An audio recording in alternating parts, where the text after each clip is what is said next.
Howdy, everyone. Sorry, I started the stream and then realized I forgot to hook up my,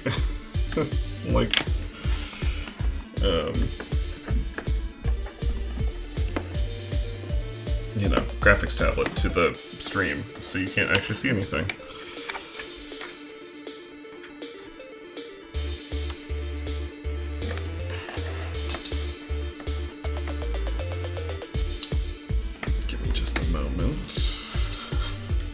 Clattering sounds.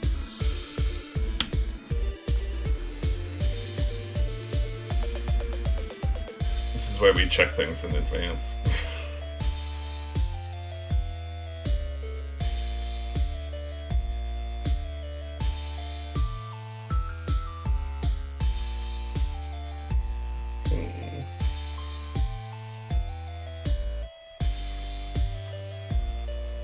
There we go. Alright.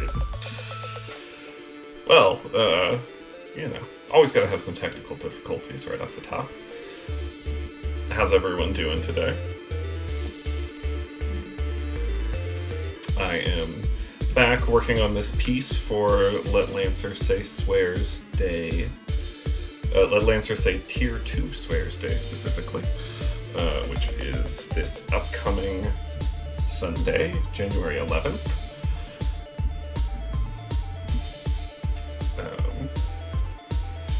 Yeah.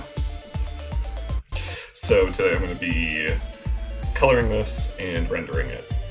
So hopefully it'll be ready before then. And if I have a little bit of extra time, I'll do some doodles.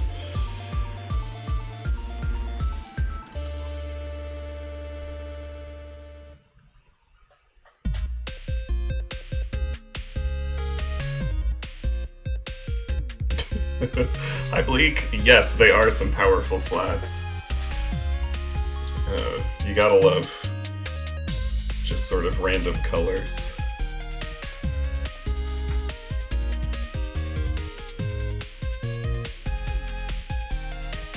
Hopefully I can make them look a little more reasonable fairly quickly.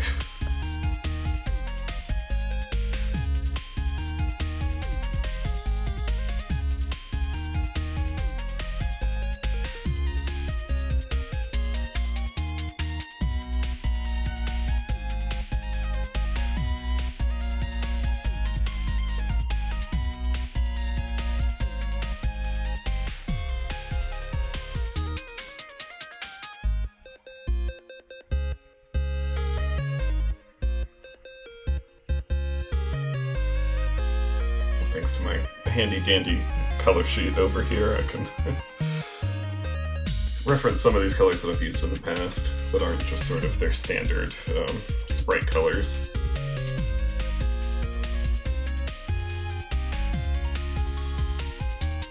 I'm trying to decide if Lancer should be wearing blue jeans or like black jeans. Because that kind of feels wrong for the 80s aesthetic that we're going for.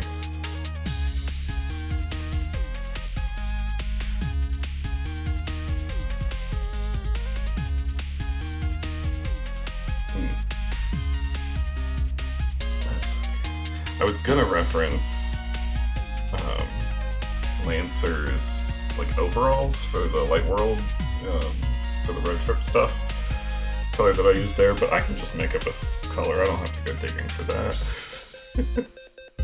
There we go. It looks fine. I get a little precious about like using the same color every time, but sometimes it gets a little ridiculous. Like, it's good to be consistent, but it doesn't have to be, you know, the jeans in this picture don't have to be the same as the jeans in some other thing.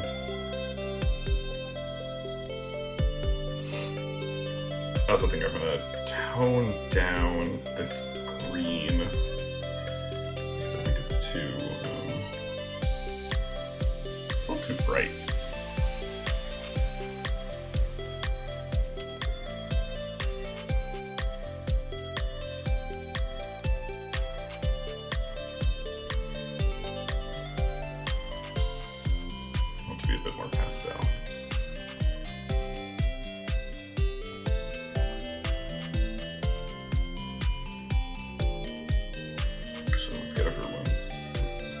Skin colors right, so they don't look quite so insane.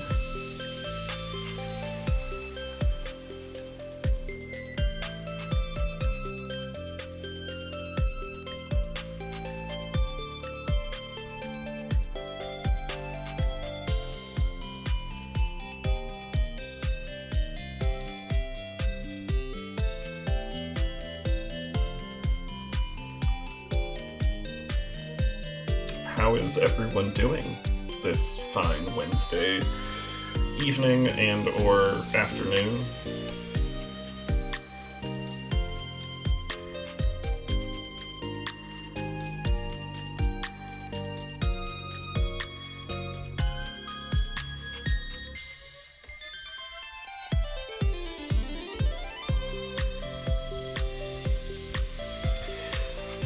Yeah, Bleak, I'm not entirely sure about Ralse's skirt here. I have some ideas, but I want to play around with it a bit.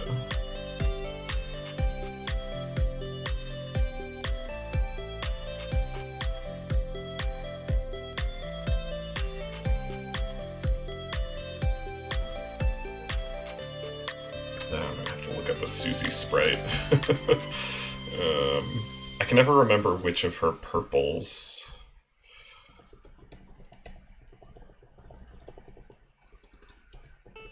is which. Because she's got a, she's wearing a purple shirt, but then, like, the jacket has, like, a purple stripe on it. The jacket is the lighter of the two. Okay. Wow, that's really bright.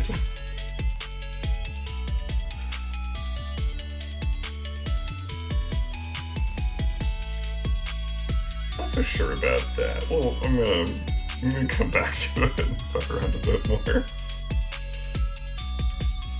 This is a lot of my coloring process. Is kind of like, I don't think that looks right. I'm gonna approach it again at a different time.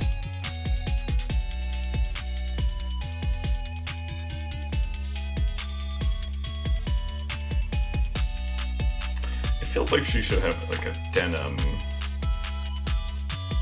vest, right? And then the shirt can be purple or even black.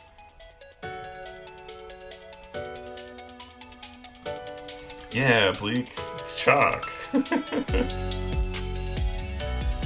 Because it's a cigarette in the original picture. So I thought it would be funny to make it chalk.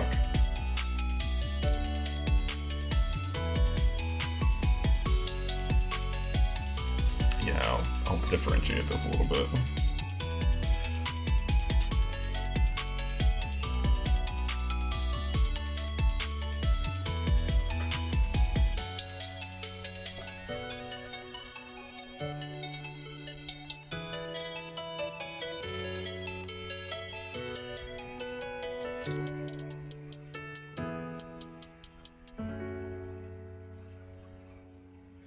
My flatting method leaves all these little, you can kind of see them, like it auto-fills gaps, but sometimes it leaves these awkward little bits that I need to clean up.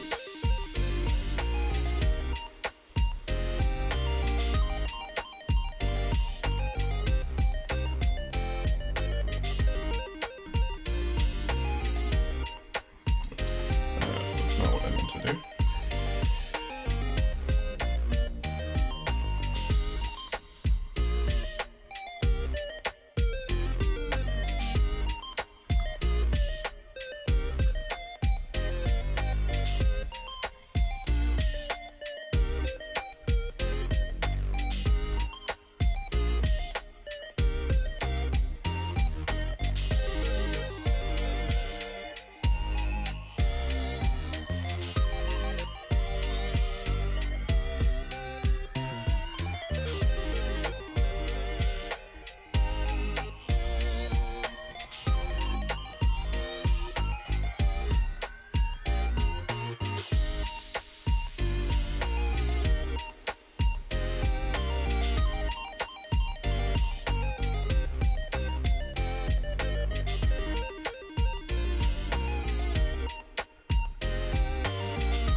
Yeah, so,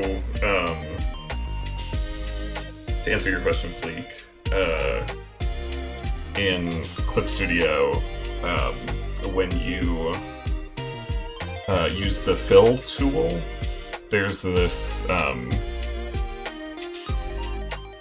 toggle that you can select, apply to connected pixels only,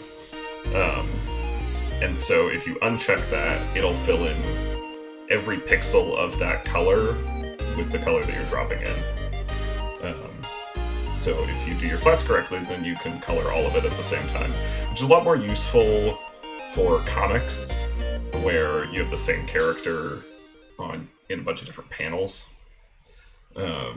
So you can color all of their hair at once, which makes things a lot easier. But for single illustrations like this, I still use it, it's just a little less relevant.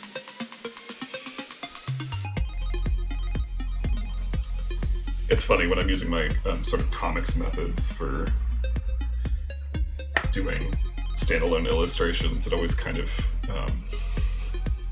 it feels a little goofy, like I'm sort of doing too much, but I like to be consistent, so.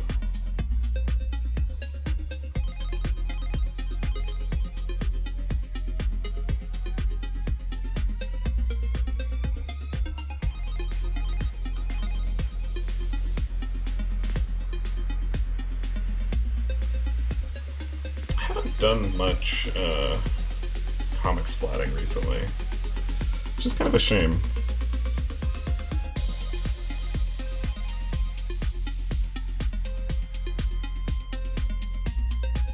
Oh wait, her pants are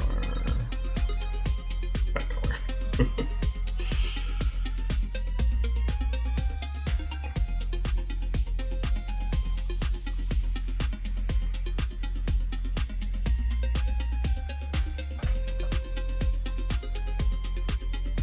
Still not certain about this vest.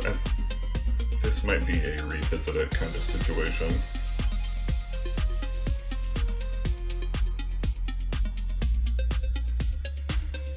Although I did want to do like... Shit. I just fucked up my palette. How do I do that? Like that. Okay. you can accidentally replace the colors in the color palette, and it's awkward.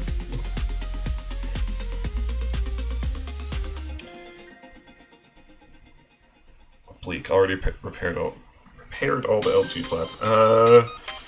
Kind of. I'm working on like the next. The next page is already finished, and it's been finished for a couple of weeks. And then the page after that, I'm working on that one and 2 others at the same time. So it's been a little bit since I've had anything to flat. I'm currently working on a thing for a Locked Toon comics project, which I'm pretty excited about.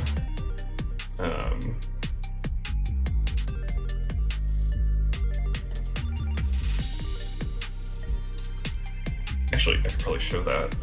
It's not a secret, so I'm currently working on rendering this, which is fun, but it's like kind of a different rendering style than I'm used to. I don't really do a lot of black and white, obviously, so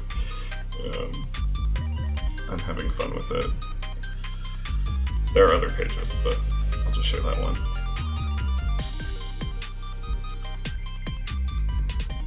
So that's kind of been my main thing recently. And then this. It's just been sort of bouncing around.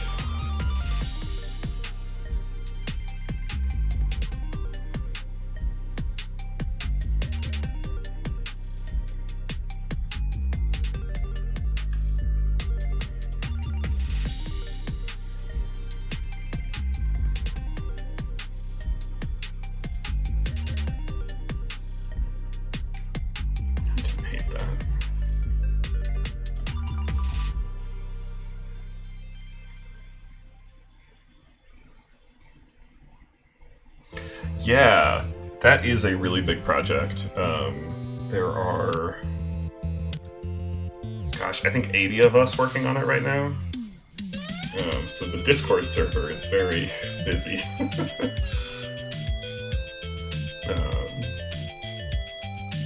But it's exciting. It's cool to work on such a big project with people.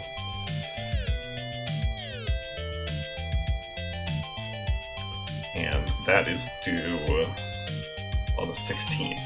So I have to get this out, and then there's a page of Looking Glasses on the 15th, and then that's due the 16th. So that's why I wanted to get a few pages of LG done in advance.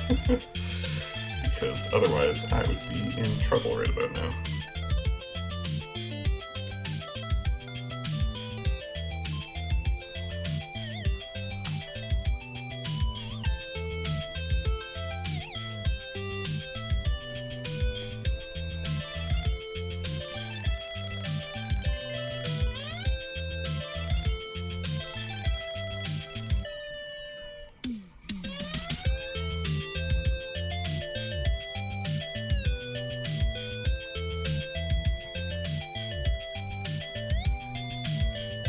Yeah, it does take a lot of organization. I've got a calendar on my wall with a bunch of due dates for things.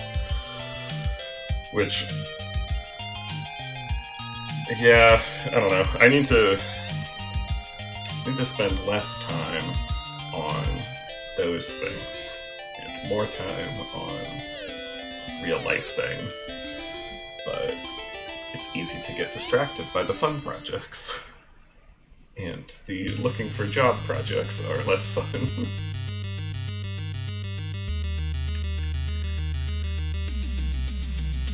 Maybe I'll make Susie's shirt one of my many Susie plaids.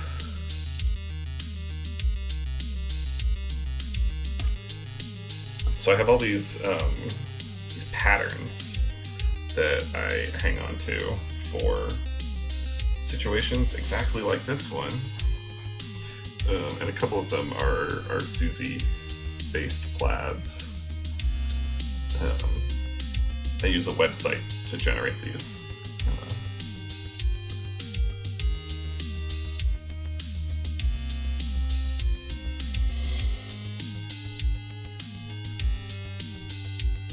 Hey, Patchwork. How's it going?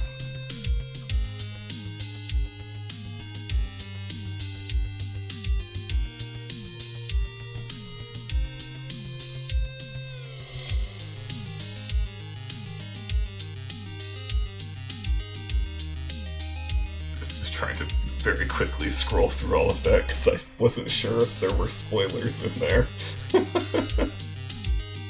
I don't think there are, but...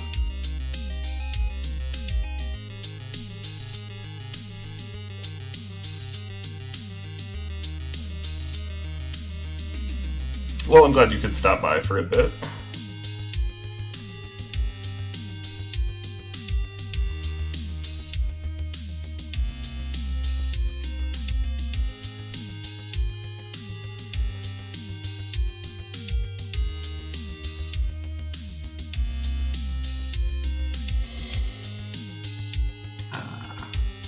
I fucked up. Forgot to duplicate my flats. That's okay. It's not a big deal.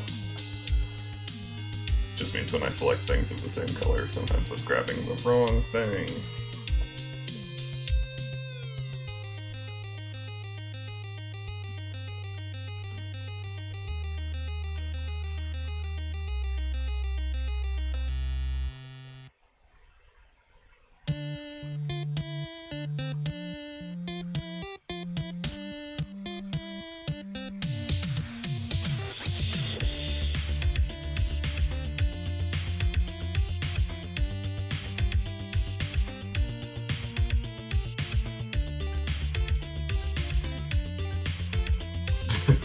Yeah, Rousey came out very sassy. Yes, I'm pretty pleased with the look.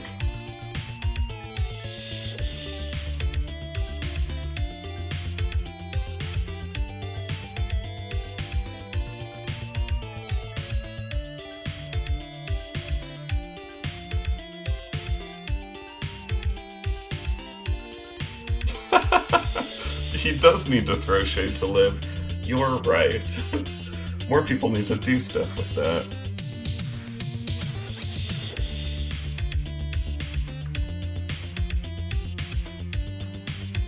Maybe that's how Lancer can stay in the light world. He just needs to learn to throw more shade.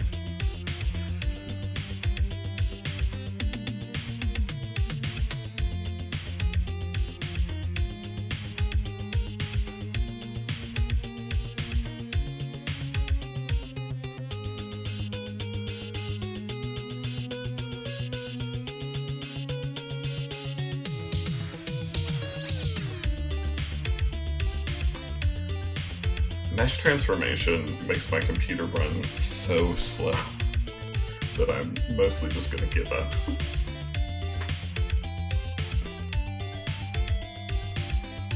Maybe a little bit will go a long way. Okay. Jacket is distinctly the wrong color, so let's fuck around with it a bit. I have an idea. An idea that is not. Oh. Her boots. I will say the plaid boots are a look. She should keep them.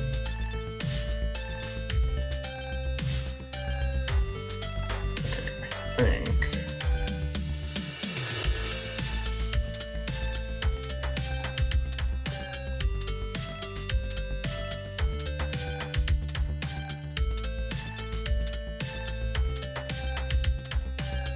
Make her pants like a dark gray.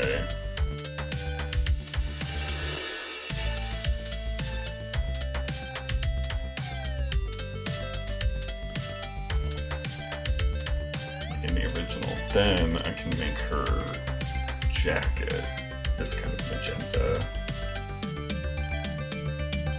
which I think will look a little better.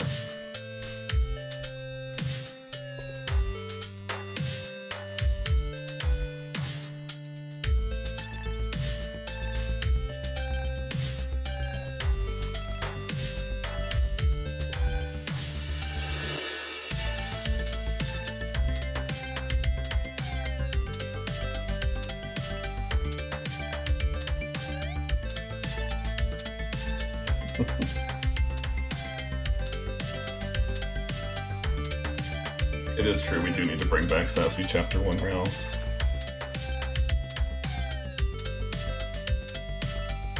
Yeah, alright, that looks good. I like that.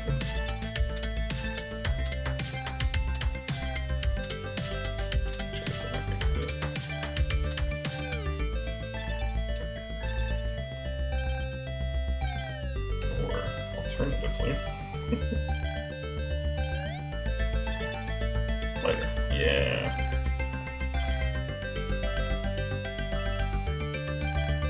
Thanks, Patchwork. We were just talking about the packet of chalk. I thought it was a fun detail.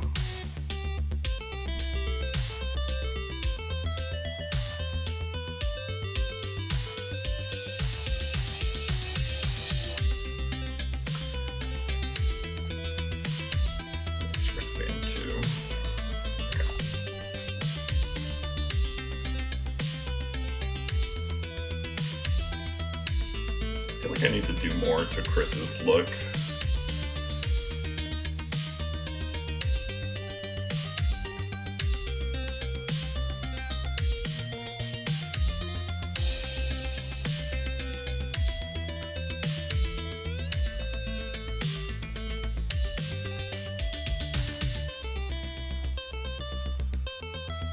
So I also have, in addition to my usual flatting tools, I have this refer to other layers paint drop bucket, which will only fill in the line art, so I can selectively fill in areas if I need to, which is always really nice.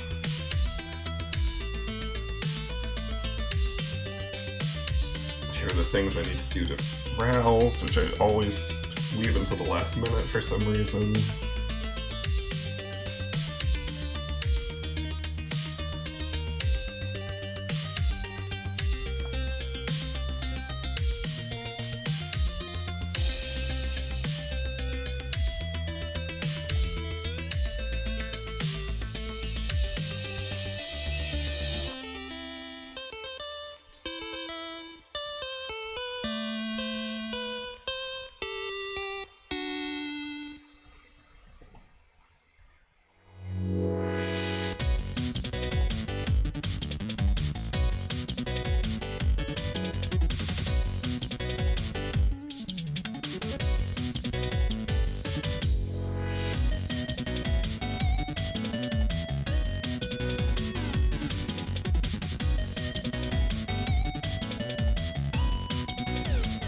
Rouse's pink dye job that I forget about so often.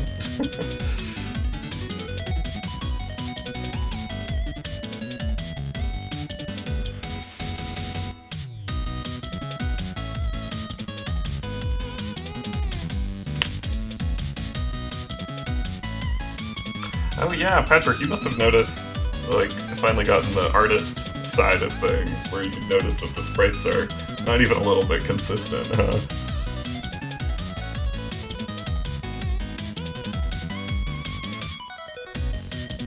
Like, the green color is just, like, totally different. His horns are always indifferent. Yeah, exactly.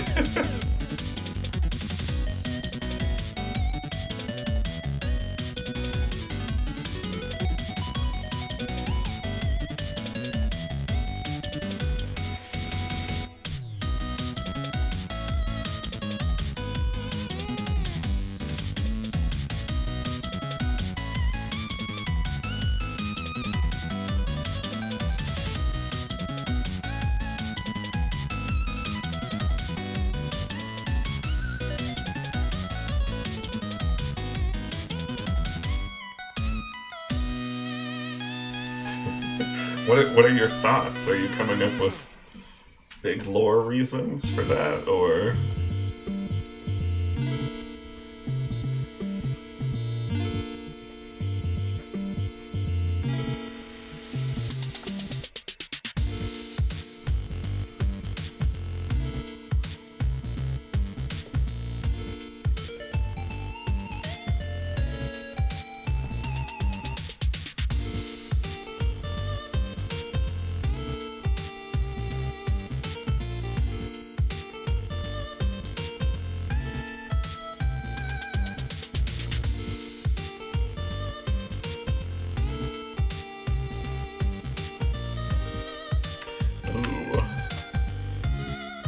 Illusion, magic, astral projection, cross dark worlds, deepest dark. Those do sound like interesting ideas. Are we gonna get an essay at some point?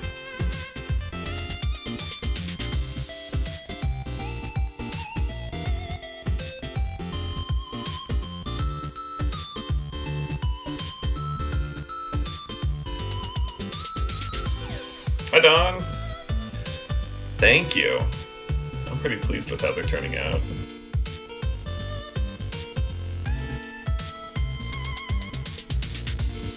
I'm trying to decide right now if I should incorporate some brown into this. Just because Molly Ringwald's original outfit, the skirt is brown and the belt is brown and the boots are brown, and so I'm like, I can do that with green, I think, but I'm kind of wondering if an accent color wouldn't look interesting. So I'm gonna fuck around with that for a bit.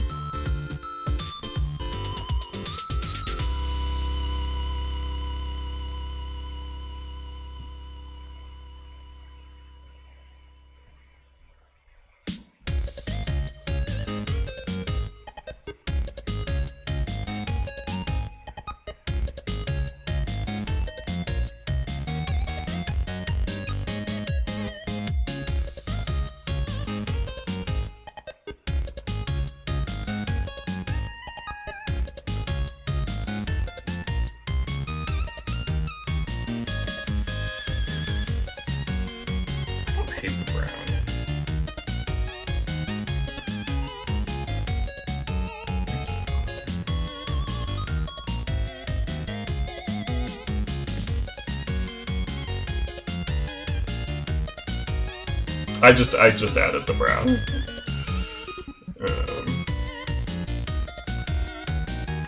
And so now I'm gonna adjust it a little and see. Oops. Well, that's interesting. Look, I've made their second sanctuary looks.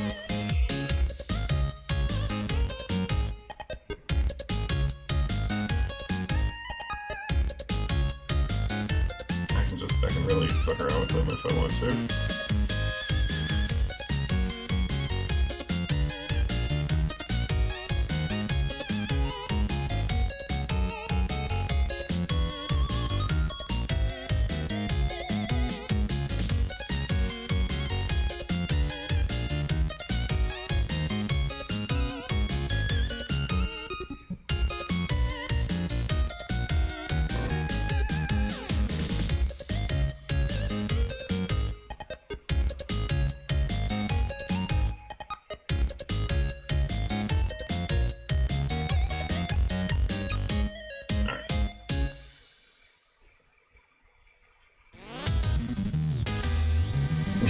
Shiny Ralts.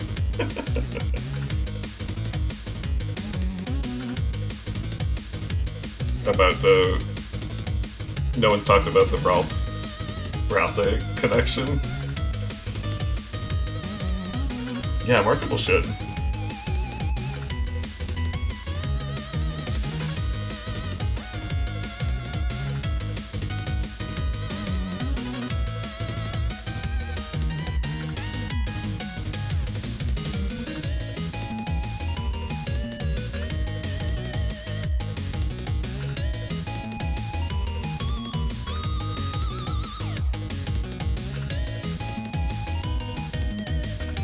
I do feel like anytime I see people coming up with, like, what Pokemon teams the gang would have, Ralts is in there for Ralts, or Gardevoir.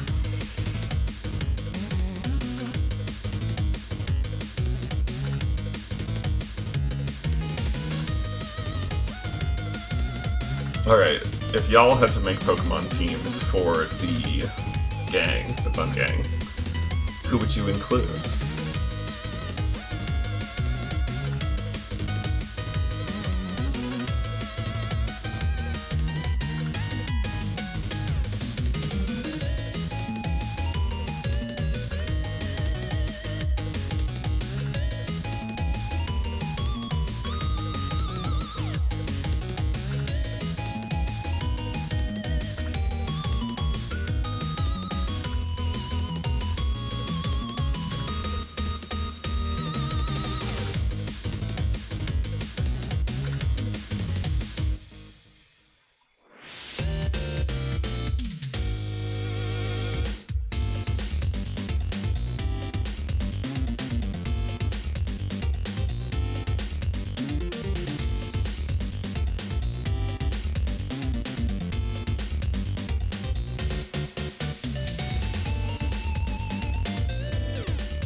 Okay, folks, what do we think about the dark pink skirt versus the green skirt? Real quick, sorry to interrupt your discussion.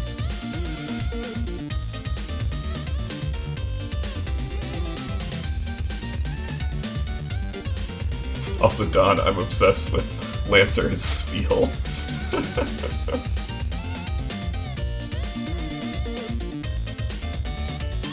Lancer's a hard one to nail down. I feel like he would enjoy Pokemon that can dig holes good.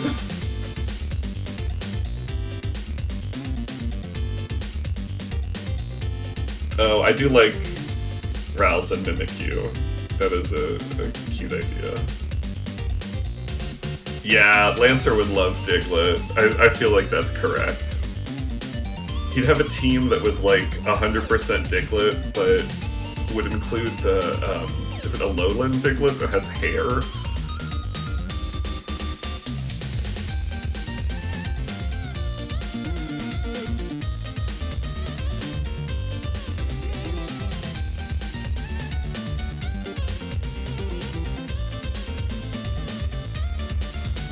Yeah, I think I kind of like the purple. I think it matches the original drawing a little better. Drawing? Poster? Let's go with that. It's a little different too, so it's fun. And helps bring the brown in a little more. Sorry, anyway, back to Pokemon chat.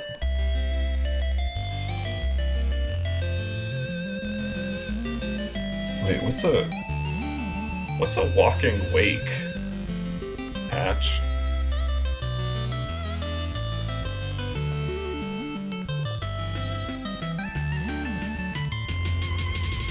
Oh. That's cool. I did not know about this Pokemon.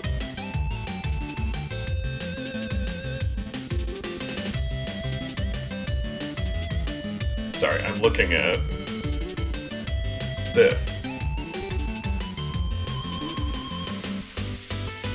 I was not aware of this Pokemon. That's cool. Gen 9 was... Is that Scarlet Violet stuff? Yeah, okay. That makes sense. I never finished Scarlet and Violet.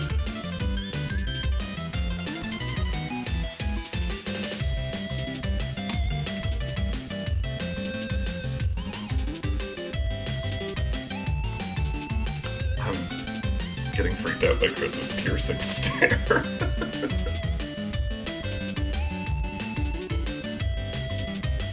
I'm gonna shade a little bit and see if that... Oh wait, they need shoelaces.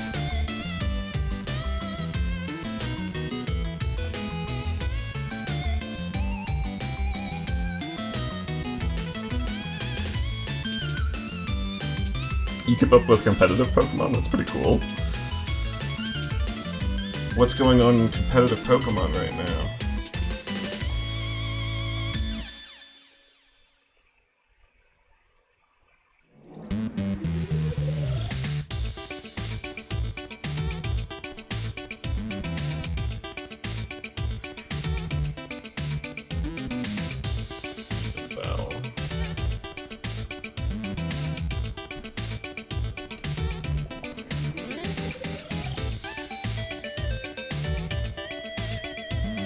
I like the idea of having Lancer have a Weepinbell. What is it about Weepinbell specifically that would make it a Lancer thing?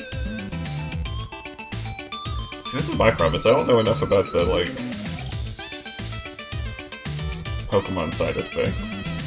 Or, like, the lore side of Pokemon stuff.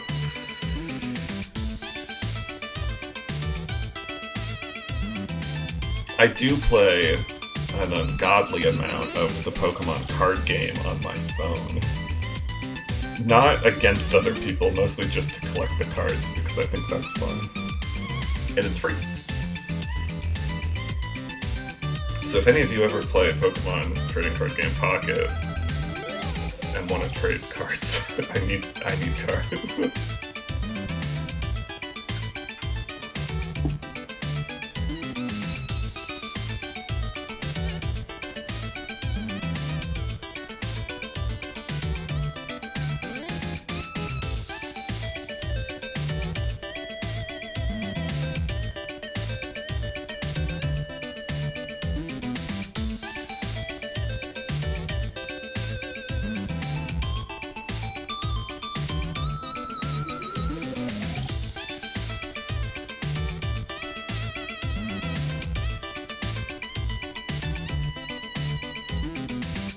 time some shoelaces. That's what I was doing. I have this pack of shoelace brushes that I like, but they're all kind of weird. I kind of just want some, like, normal shoelaces. These aren't bad, though.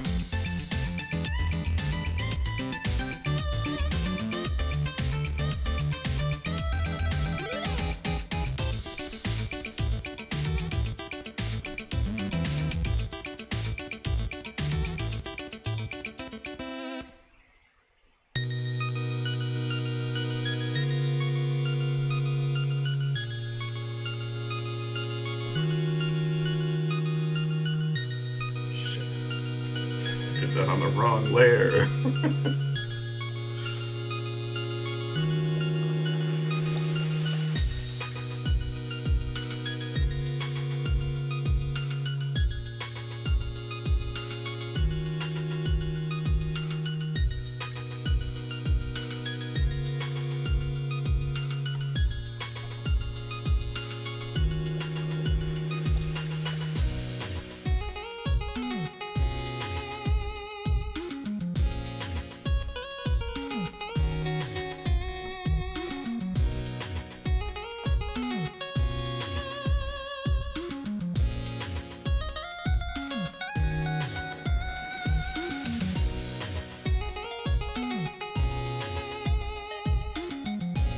Yeah, I think you're right, Patchwork. I think Lancer would vibe with the goofy Pokemon.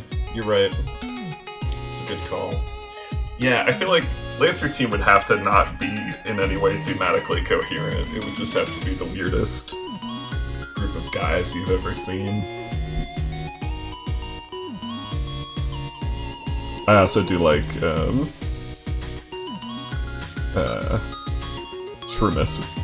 Shroomish for Chris. That's a good call. And yeah, Patchwork, I dig this royalty-free chiptune stuff that I found.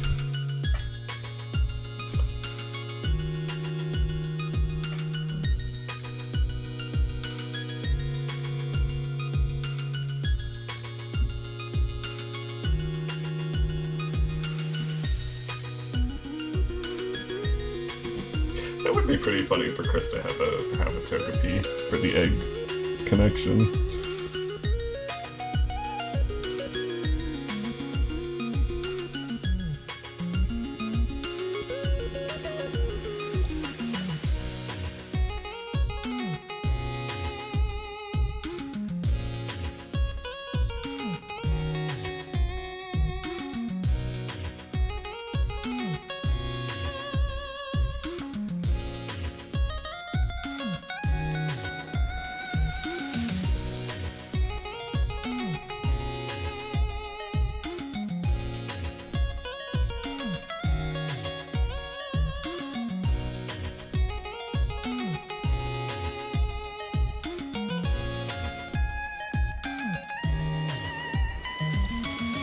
Right? These brushes are really great. I love them.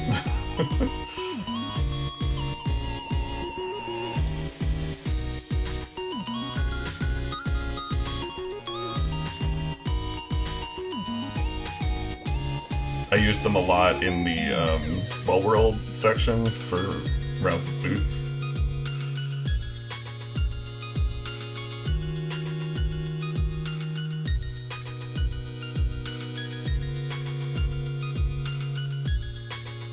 But again, I wish they just had like very normal shoelaces.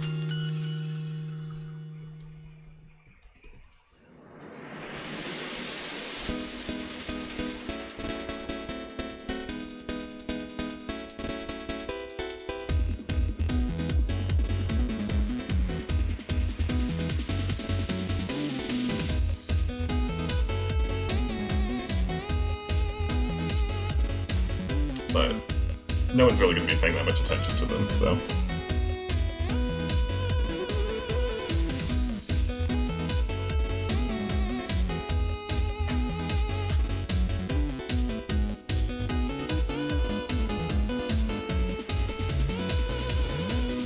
Oh yeah, you're right, Patrick. There's some interesting stuff there, and Luke. But I do like the idea of an evolution, especially with like resetting as a concept. Chris would also need to have an Appleton.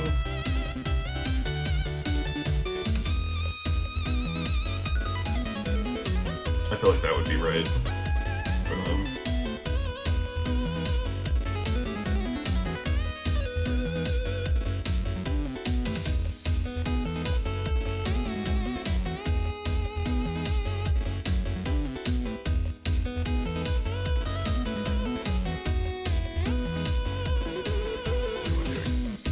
Shading. That's what I'm doing.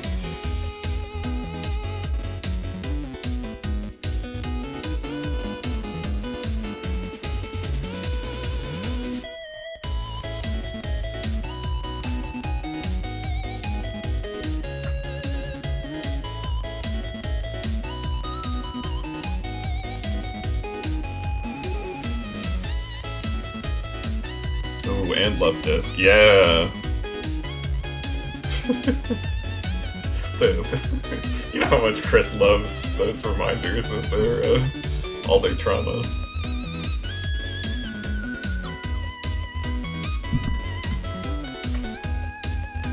Alright, I'm trying to figure out how to shade this. It's...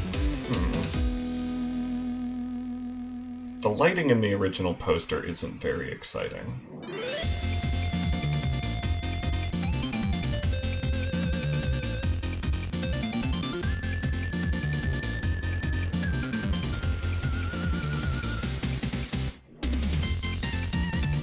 But they're in their Dark World outfits, so they could be in the Dark World or something. Ooh, Patrick, that's a good call. Roaring Knight with the Kartana.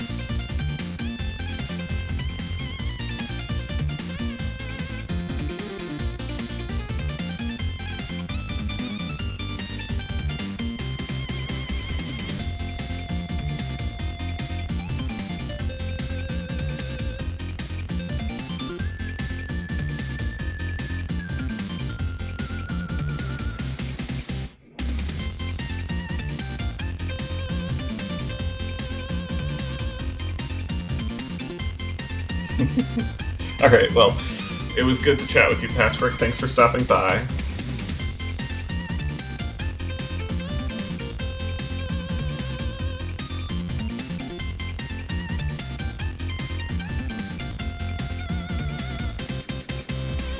Still trying to decide how intense I want to go with this.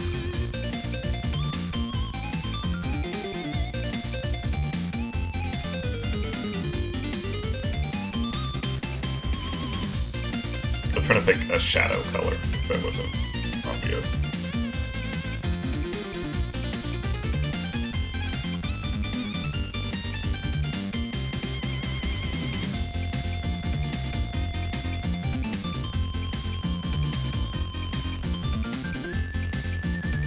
Kind of like that. Let's see. Dark World.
like this blue is gonna really wash this out, but we'll see. I have a really hard time with like subtle shading, which is something I've been having to work on with the Light World road trip section.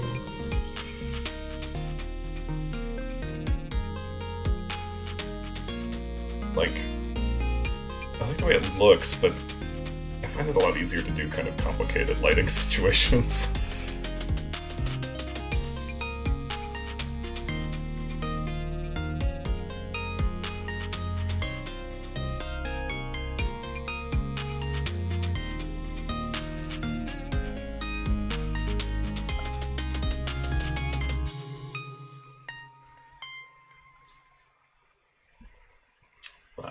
Thankfully, with my coloring, I can test things out easily.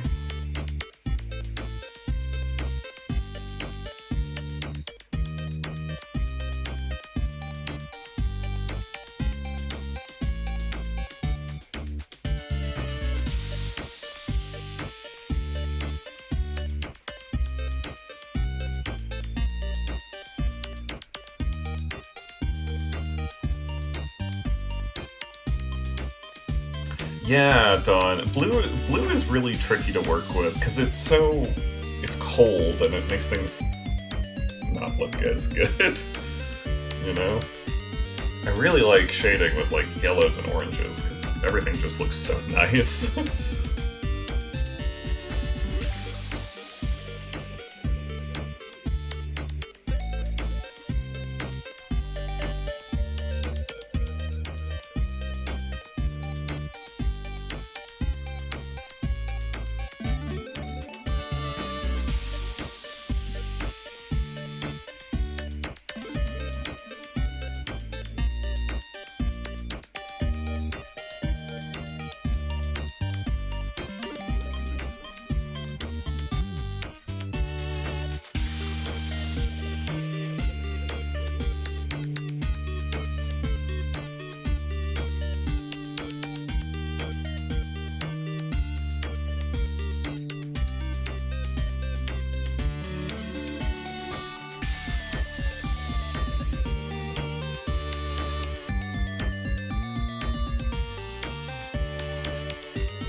Yeah,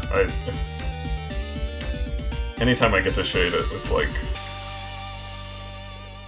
Anytime I get to set a scene in a comic during Golden Hour, I'm like, I'm gonna do it then. You get all these nice warm light. It's so perfect. I can see why people film around then, too, because it just looks better.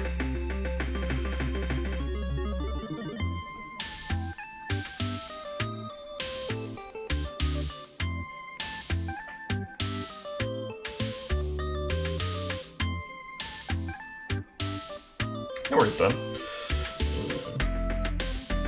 Thanks for hanging out, despite being out and about. Yeah, I have a lot of stories about working on set and having to, like...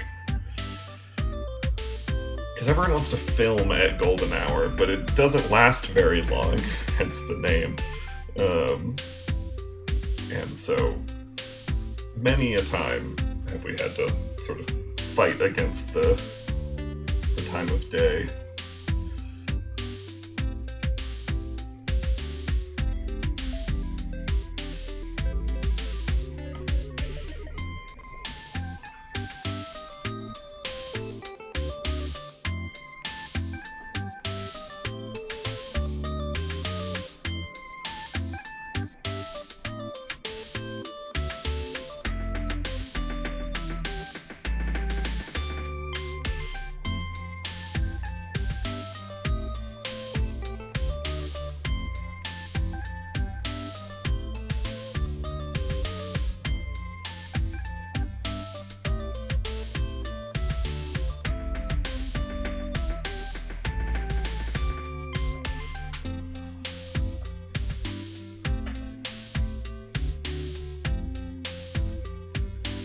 Yeah, filming when the light is just right looks so nice. Um, Trying to line up those shots is the worst. I had I won't name any names because of NDAs, but I was on a movie and we were really like, there was one shot that we had to get at sunset, and we were at this location. This was like our last day at this location. We had to get this shot. But right before it, we were working on a stunt. And it wasn't much of a stunt, let's say. It was a fairly simple action that anyone can do, but they were calling it a stunt. And the actor was doing this quote-unquote stunt themselves.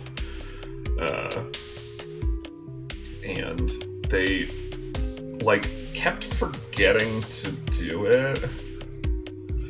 Like, the thing they had to do was they had to, like, fall on their knees. That's it. Just, like, kneel down, essentially. And they just, like, kept forgetting, which is weird, because that was, like, the point of the scene. So we were all getting kind of stressed out. And the actor just kept, like, berating himself in between shots. Which, okay, whatever. But they were doing it very loudly. And we just wanted to move on. And it was like, if you just get up and, you know, do it again, instead of taking like 5 minutes to yell loudly at yourself, then perhaps we could all finish this and move on to the next thing that we have to do in like 5 minutes, please.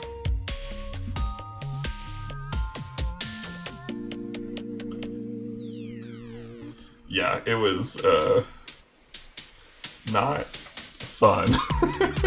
We were all very tired at the end of this, and it did not give me a very good opinion of this actor, who is a pretty famous A-list young person. Which is all I will say.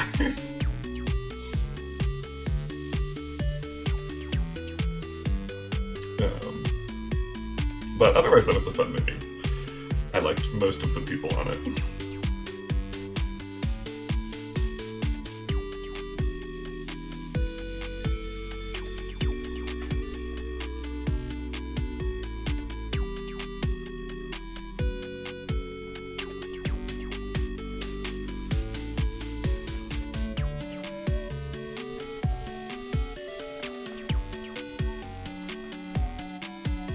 Yeah, if I ever see y'all in person, you can ask me about who this was, because it's one of my favorite stories to tell, but... Yeah, actors can...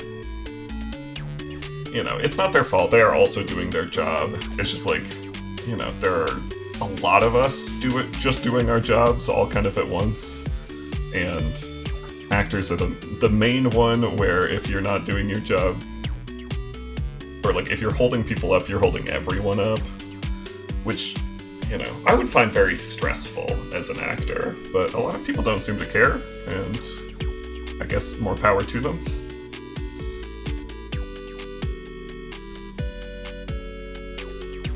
I've had a couple of jobs where I've had to, like, put everyone on hold, like, make people stop and wait for me to do my job, and oh boy, it's the worst. I hate doing that so much.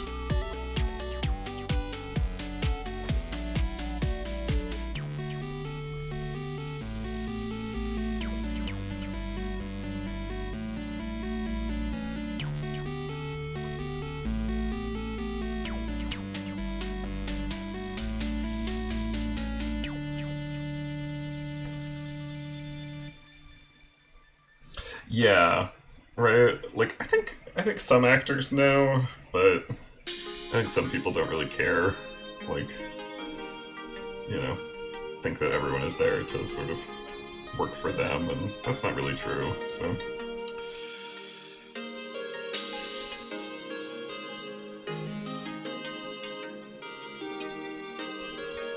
when I was on, let's see, what was that? Avengers Endgame? I kept, like, my job, right, is to scan things. And anytime they changed stuff, they wanted me to scan. And so, like, in between stunts, they were doing these stunts really quickly. And in between stunts, they'd want me to, like, run in and do a scan. And so, like, everyone would wait while I'm standing there for a minute and a half with my machine just sort of spinning in circles. And once I, like, hit the button on the machine, I don't have to do anything else, so I'm just kind of standing there in front of everyone, and it always looks like I'm not doing anything, and it's very awkward.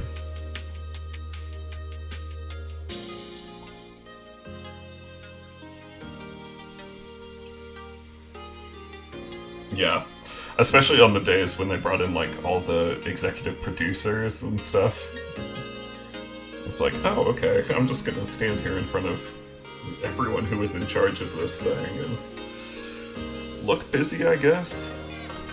I'll stare at the little screen on the side of the machine even though it's not displaying any information, and hope people think that I'm doing critical work.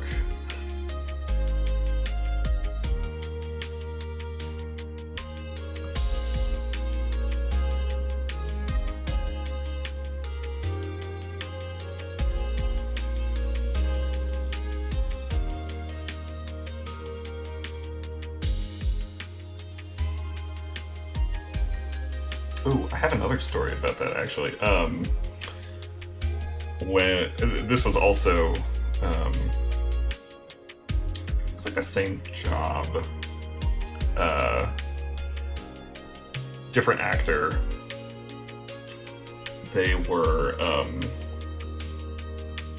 it was like the end of a really long day, and the actor had spent all day doing, like, an actual stunt, like something pretty taxing, and it was like 9 p.m. And these were reshoots, so you kind of have to get what you can because you're not going to get another chance. And so we'd spent like all day prepping the scene for the actor to get there, and finally at like 9 p.m. they show up and are they're like really tired, and so they're doing this thing which involves like a different kind of stunt, one that's actually kind of difficult. They have to like do a roll, and they've got some props and things, and during one of the rolls they like break their prop, which is not their fault. The props weren't very well made because it was reshoots. So they weren't meant to hold up very well, and they had a bunch of S spares. So they're like trading out props and like doing some repairs and stuff. And meanwhile, the actor doesn't really have to do anything, so they're kind of off to one side. Eventually, they're ready to go. They come back, and the director is there. It's like looking for the actor, and nobody can find him. And eventually, a PA points to a stack of like stunt mats, where this actor is just asleep. And I think about that a lot. Because we all want him to sleep, but we didn't all get the stunt mats to sleep on.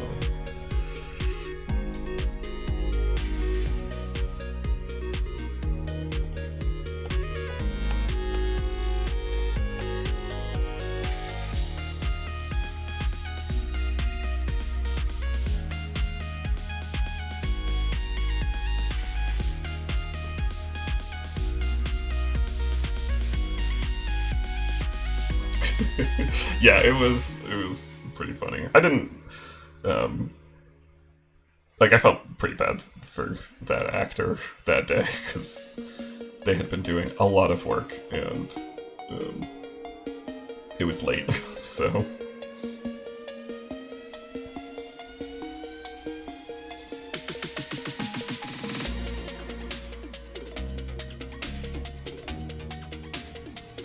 I can see it being pretty stressful if it's like, oh, you have to get this right because everyone else wants to go home.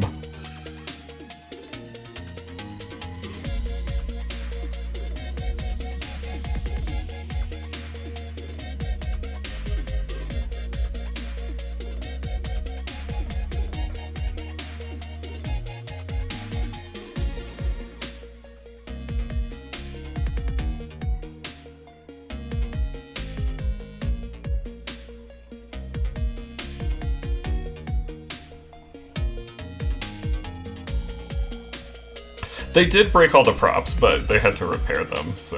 The props guys were there to fix them pretty quickly. I think that was also a, like, visual effects will fix it kind of deal. Which, we'll try.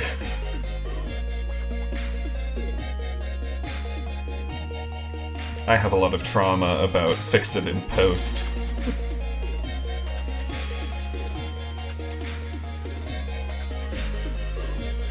Because you can fix it in post. You can fix anything in post. It's just going to cost money.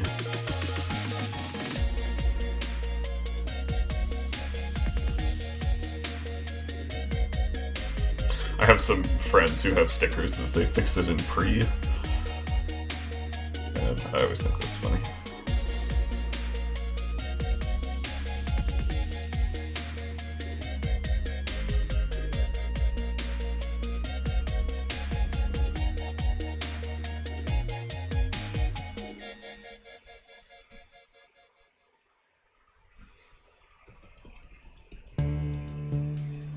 This is looking a little too dark, I think.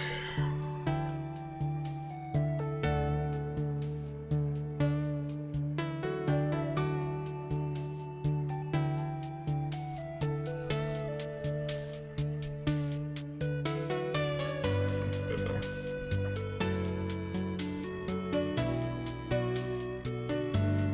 Yeah, right? I recently... do either of you know the movie The Creator? It was like a visual effects kind of heavy sci-fi thing that came out a couple of years ago by the same guy who did Rogue One.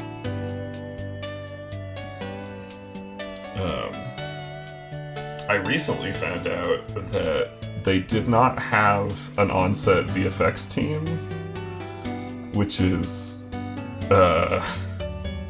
insane. It's one of those things where, like, poor post-production received all of this stuff with no, like, supplementary data. Like, oh yeah, just turn that guy in the background into a robot. No, there are no tracking markers on him or anything. Just turn him into a robot. I'm really impressed with the final product that they got out of that, because I can't imagine how much work that must have been.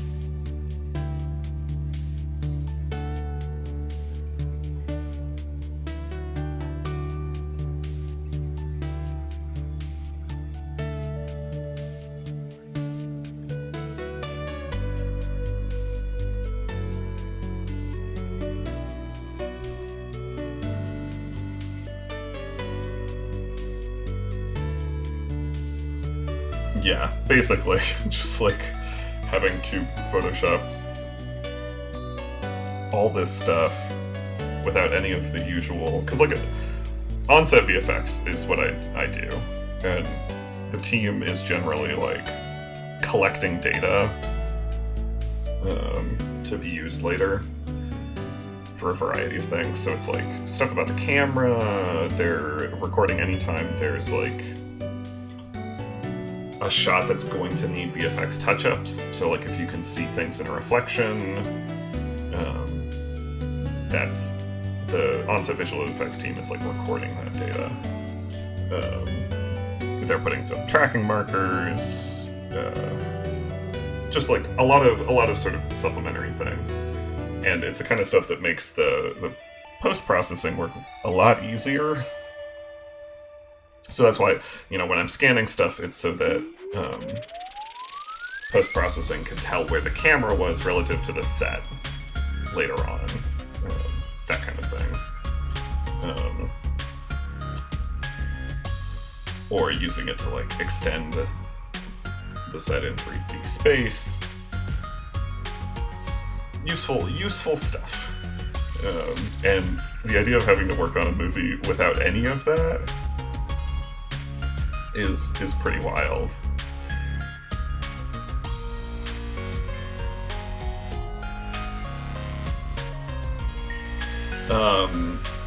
Bleak. So it's...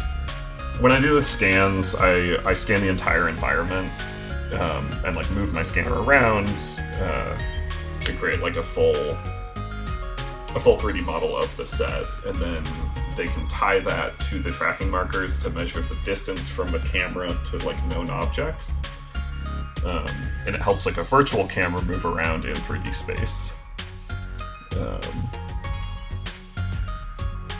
Which is a very useful thing to be able to do. One of the main jobs of on-set VFX is to like go in front of the camera with a chrome ball, a sphere, to record what the lighting looks like in 3D space. So if you take a picture of a chrome sphere, you can like replicate the light from every direction because it's recording what's behind you, and then you're seeing what's in front of you. Holding up a color checker, which has colors of like a known value on it that post-processing can use to make sure that anything they put in the scene will look correct in the lighting conditions. But people really don't like it when visual effects wants to do that, because it's kind of... it slows things down a little bit. Not like a lot, but it's... you have to stop and do another take with just these color checkers and chrome balls. And so a bad crew will get mad at visual effects and be like, oh, well, we can do it without any of that data.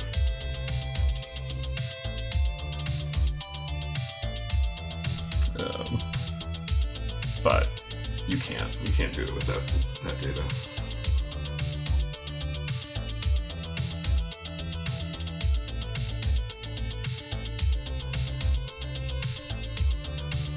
I mean, you can, but it will look worse or be more time consuming.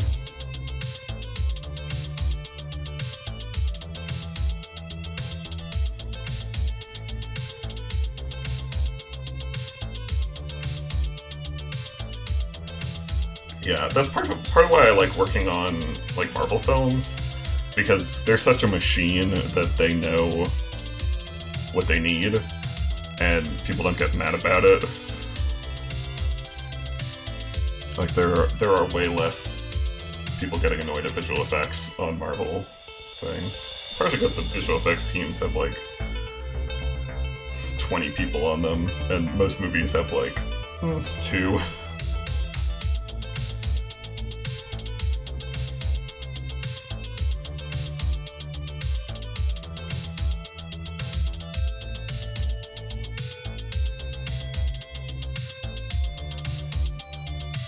Yeah, Bleak, that is true. Most people do really only care about their own job on set. It's kind of...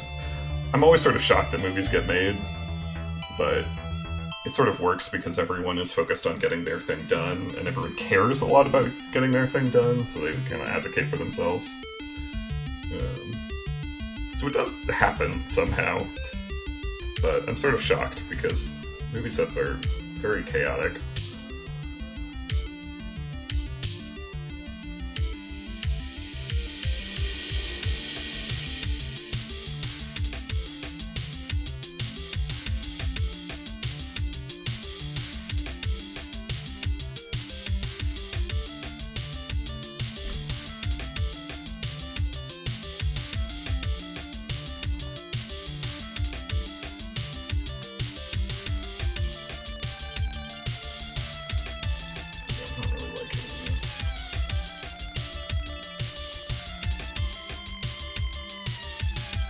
Oh, that's cool that you were on a set.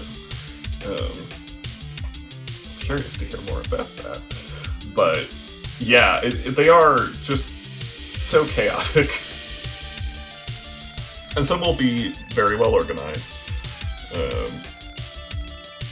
And some won't be.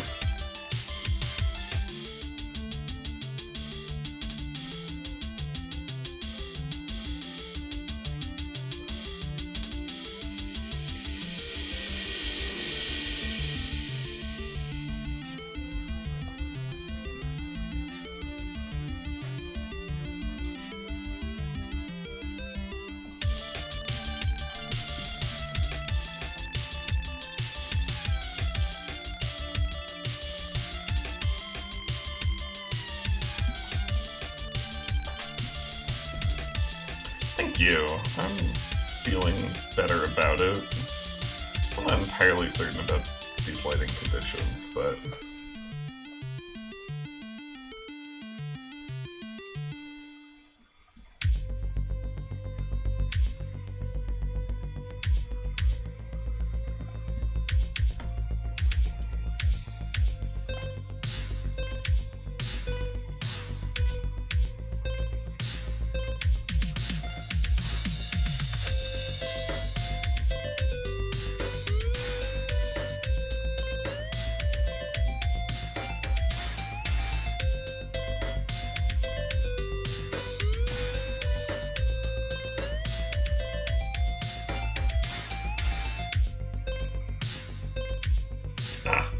Yes, well, thank you for hanging out, Bleak. It was great to chat.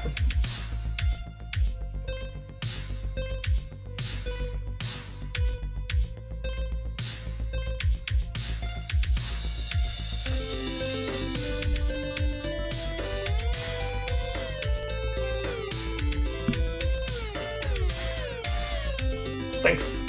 I'll see you around for the next one.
Yes, I will definitely be posting Sleepy Riles and Annoying Lancer. I'm hoping to post that on...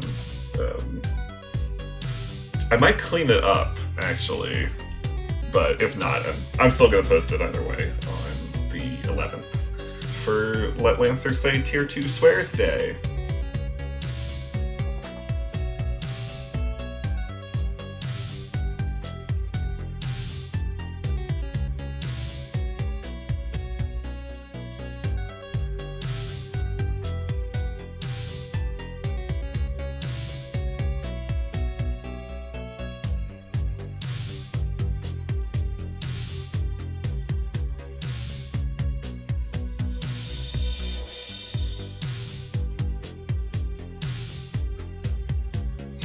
Alright, bye!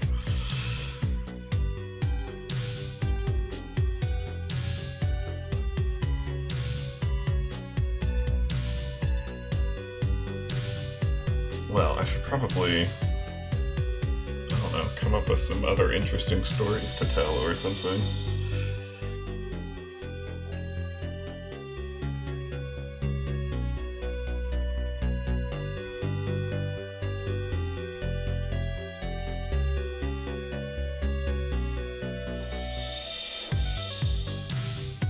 I have very nearly been in a couple of movies. A few times on accident. A couple of times on purpose. There was one shoot that we were doing where they had all of these extras who were dressed in these sort of like avant-garde, like all black outfits. They were really cool. It was a neat like job that costuming had done. And I, as many people who work on film sets, wear a lot of black because you don't want to be too distracting. But I was wearing like, you know, a regular all black ensemble that day. and the ADs like kept coming up to me and being like, "Oh, you need to be over there. That's where we're filming. Like, why are you over here?" And I'd be like, I'm not a background. I'm not an extra. I work on the show just like you." But in retrospect, I should have just like gone and been on camera for a bit. That could have been fun.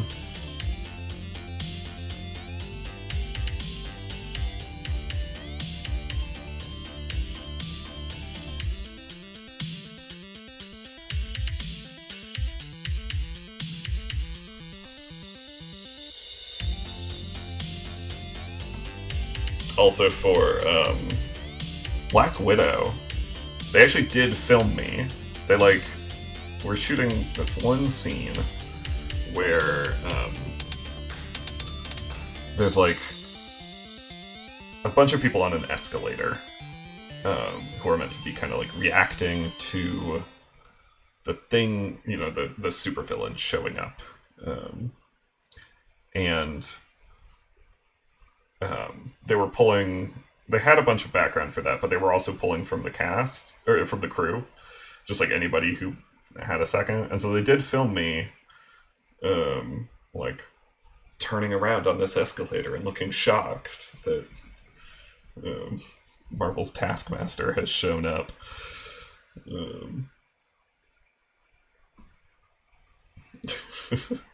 Yeah, Don, it really is a compliment to be like, "Oh, you're dressed well enough for this."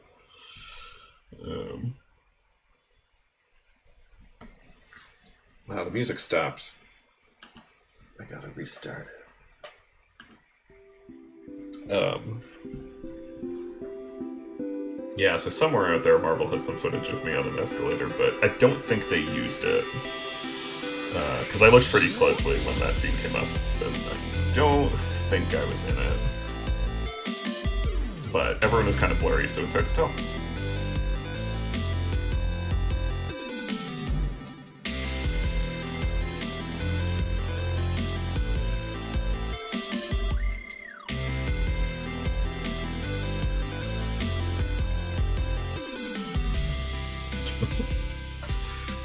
There was also a bit on one of the shows I worked on where they were like doing something kind of meta, and so they were filming on the soundstage, and like people were meant to be working. So some of my coworkers I think ended up in it, but it was sort of weird. Like you weren't really meant to be in front of the camera, but it was meant to look like a working soundstage, so I'm not really sure what the deal was there.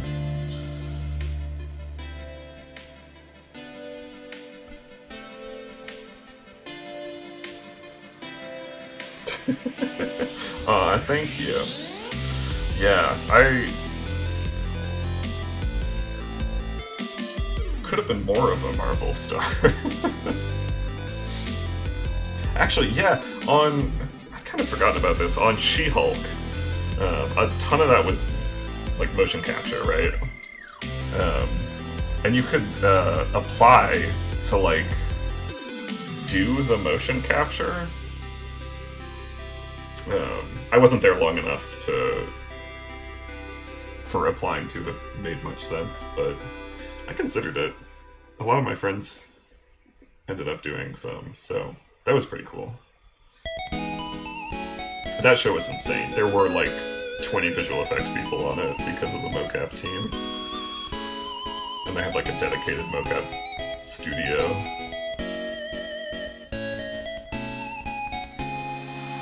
And it still ended up looking pretty terrible. But I got a named credit, so... I think I've talked about this before, but all of my named credits are for the worst things I've worked on.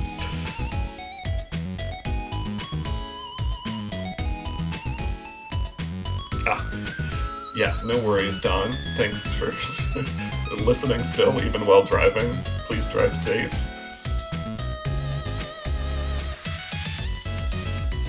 Um, yeah, like, I have named credits for She-Hulk and Doctor Strange Multiverse of Madness. I think one of the Avatar movies, which is insane because we didn't work on that. Or we did a tiny bit of consulting when like the first one came out. But we got credited on like all of them.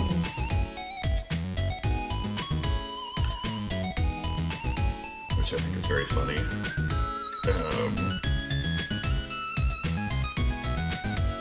I do have a name credit on Dune. That might be the best movie I have a name credit on. But we didn't get to work on the second one, which is too bad.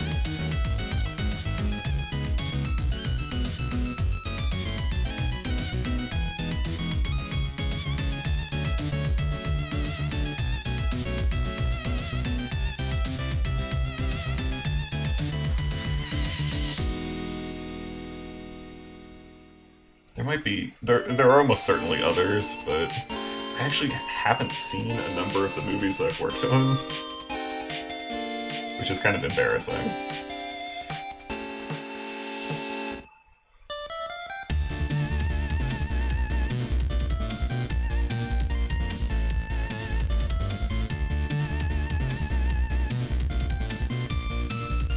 But it's hard to find time to watch movies, you know? Especially when you, for the part of them, and then know that they aren't very good.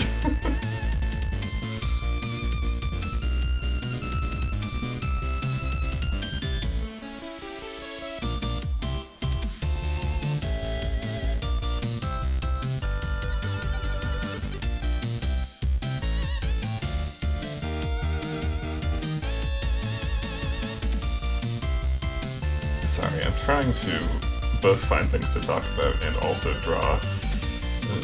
It's a bit like hosting a podcast, but just sort of a rambling one. And I keep getting distracted by the drawing part.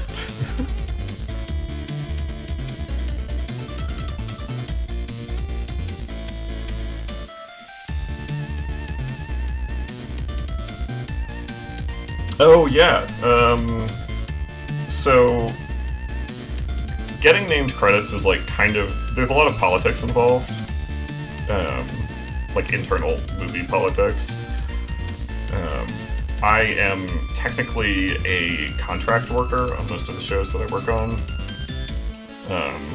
and so the credit goes to the company that I work for and not to me. Sometimes films will have enough space to credit us, but it really depends on, like, a lot of factors that I'm not often privy to, but there's this concept of being, like, above the line or below the line, and that usually refers to, like, whether or not you're making money off of the movie or not. And a lot of people below the line are kind of fighting to get credited.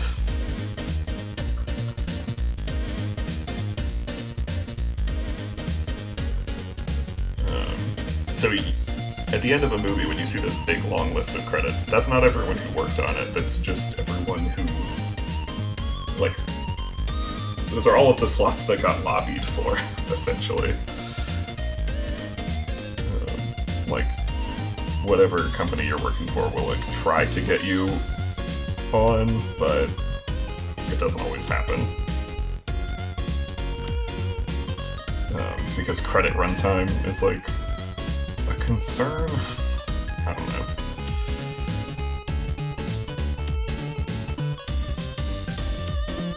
I didn't realize that until I started working on films, and it's one of the more interesting things, I think. And then you find out, like, where all the money went on a movie, and that's always really interesting. Like, the lighting department is, like, one of the most expensive departments. Because those filming lights cost a lot of money to run, mostly in electricity, but also to, like, rent and everything, so... A huge part of a film's budget goes to lighting.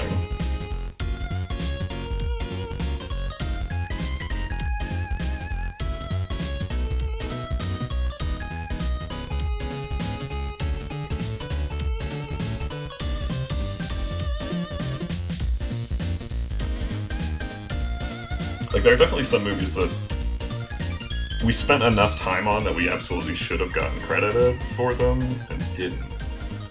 And some movies where we spent basically no time on them and got credits anyway, so it's always a toss-up.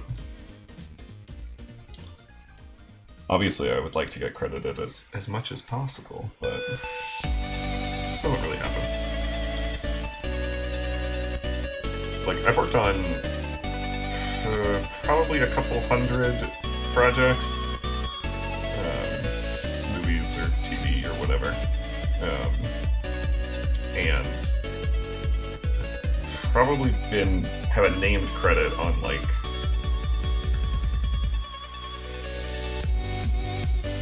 I don't know, I could probably count it on one hand, less than 10.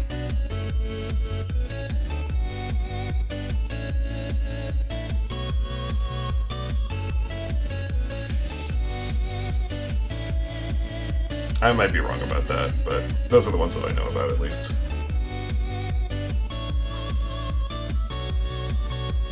I should really keep better track of the things that I've worked on, too, because I forget.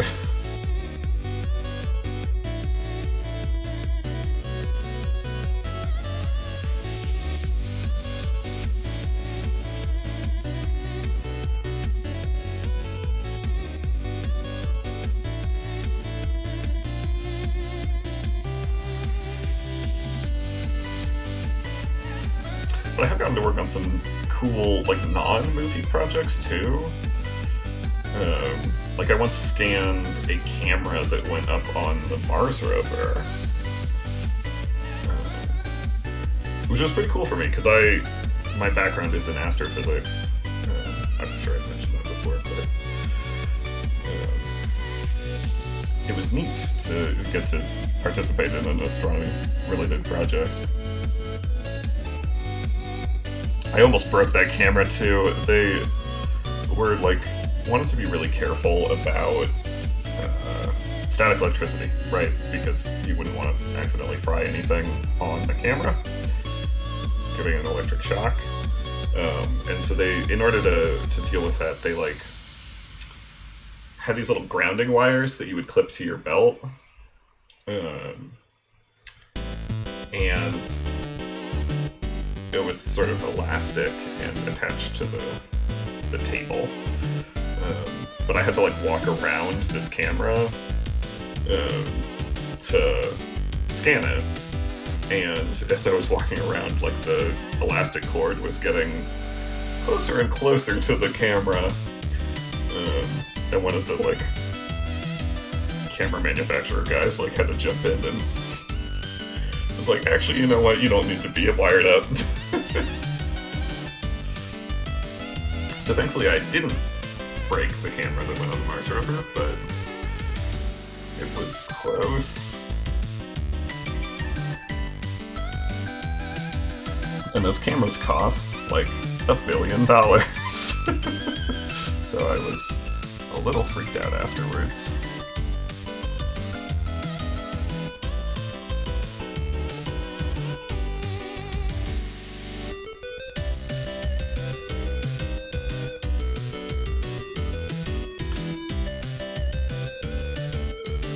Yeah, it was fun. Like, my first year of working in scanning, I actually did like a number of astronomy-related things. Like, we worked on Cosmo, which was a like astronomy documentary show. That was fun. So it was funny because I was doing this stuff that I probably wouldn't have gotten to do right away if I'd actually gone into astrophysics. And I don't regret not going into astrophysics. Because then I would have had many more years of school, and I don't know, I wasn't very good at it. even if it was cool.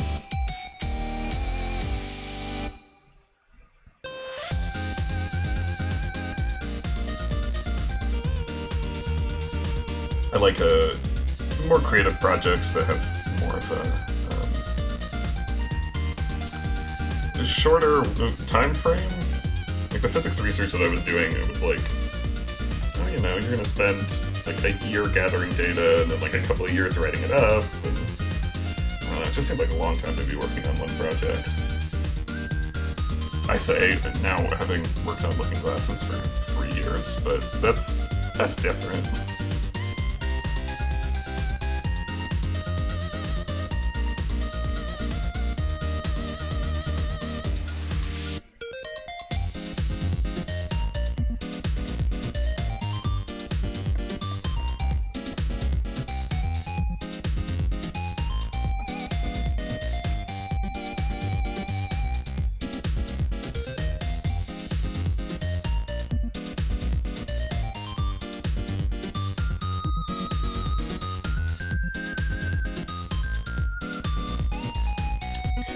Starting to like the way this looks.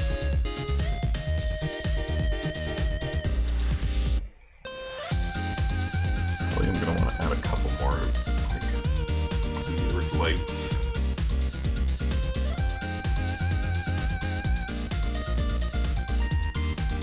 The rim light looks nice, but I think just like one other light from a different direction will help kind of sell the.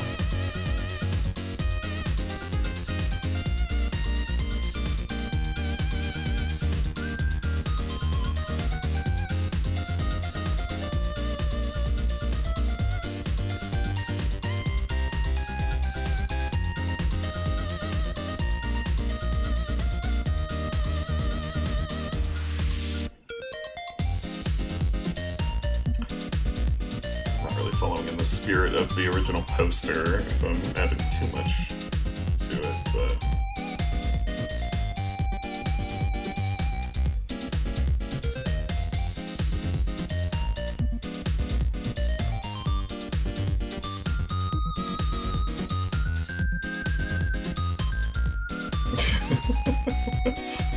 no worries, Don. Yeah, I mean, astrophysics is fun. It's cool. I did do a project, I think I've mentioned this before, that I did a project where I discovered a bunch of galaxies. That was cool. That was a neat project, but I didn't write it up, so I don't know if I even got credited for it.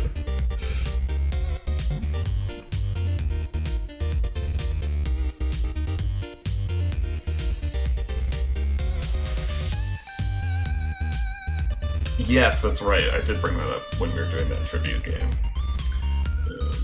It's one of my go-to facts because it makes me sound cool. Oh my god, okay, so the other day I was doing, I used to do this trivia night with some of my college friends during the pandemic. And it's been 5 years since then, so we were doing like a little reunion, like, let's do trivia again. And one of the things that we had to do was, like, bring a fact about ourselves from the last 5 years that was true, and then make up a fake fact about one of our friends from the last 5 years.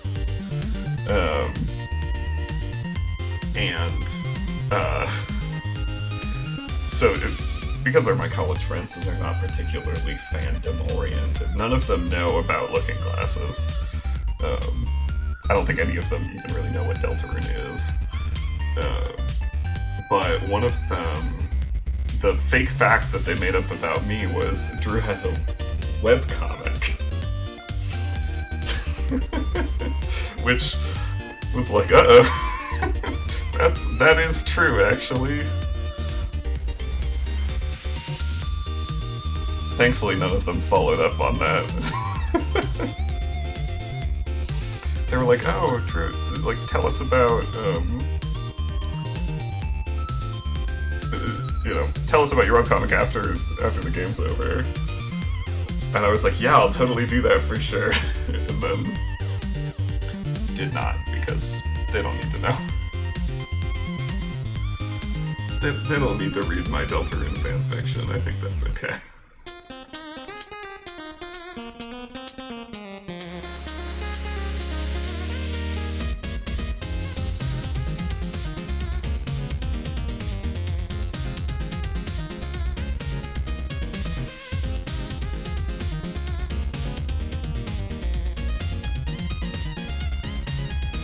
This is so messy. I hate drawing people's faces.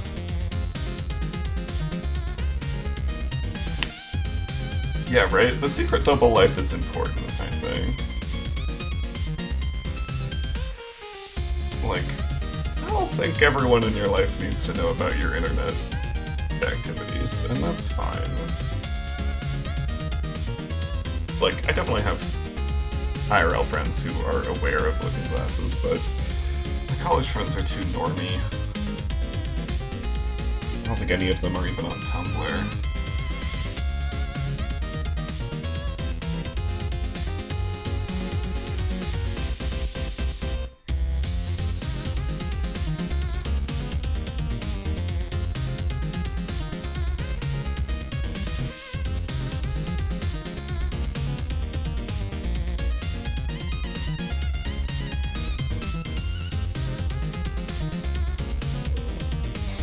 I've had to, like...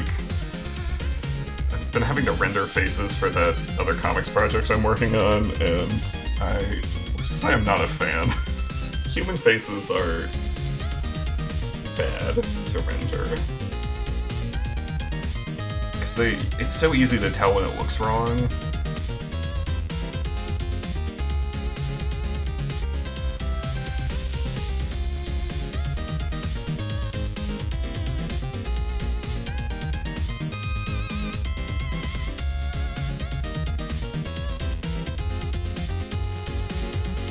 Right? Like, I don't know. I think if I'd practiced a bit more, I would be better at it, but alas, I have mostly practiced drawing Anther characters, and so now I have one skill set.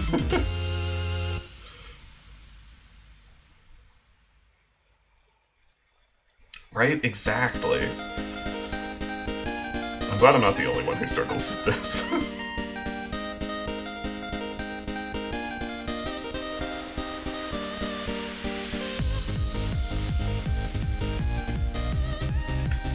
Like, I'm looking at the original poster to try to reference where shadows fall, but it's really hard.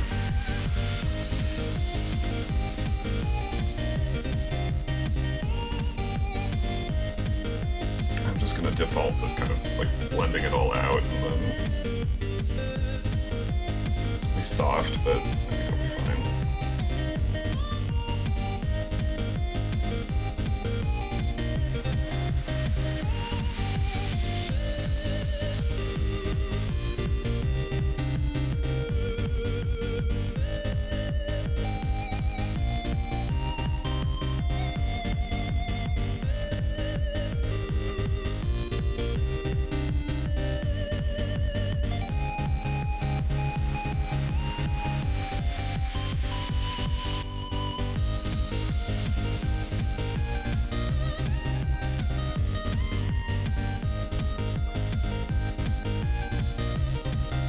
Ooh, yeah, I'd be interested to see that. Is that one of those, like, model heads that you can kind of spin around or something?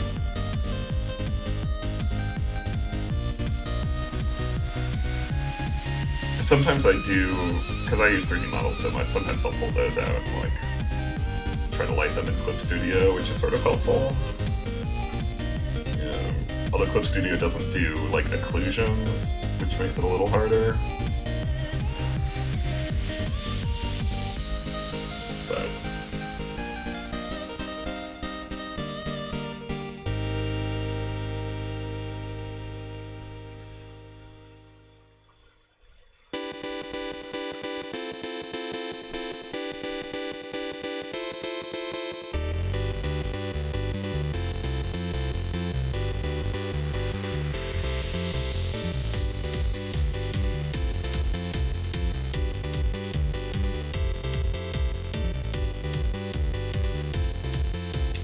can't see your chats, Sugar Plum.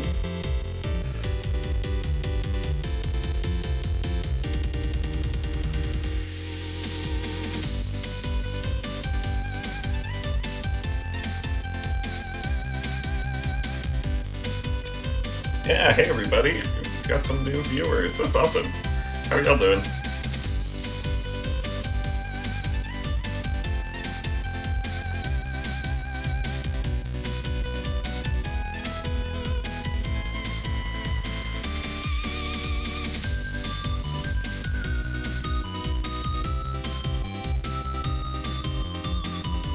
Yeah, hi Rain.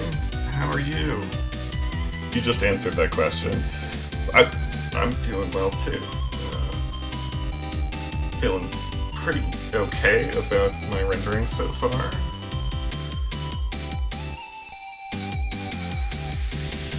Getting close to being done with it, although I think I'm gonna fuck around and maybe add another light source, because I'm worth it.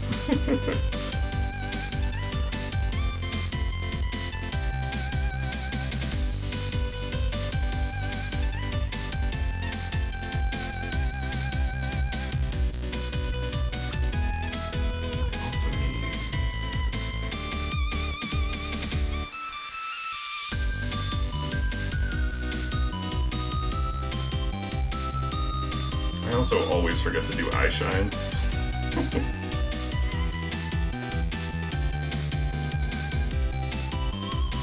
I like leave that until last and then it's too late.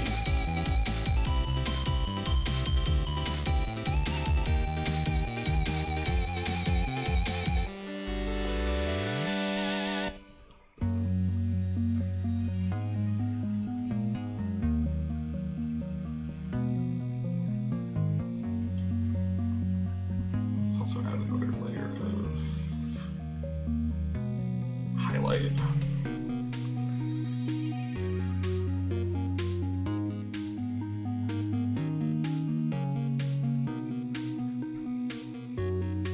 That's really good.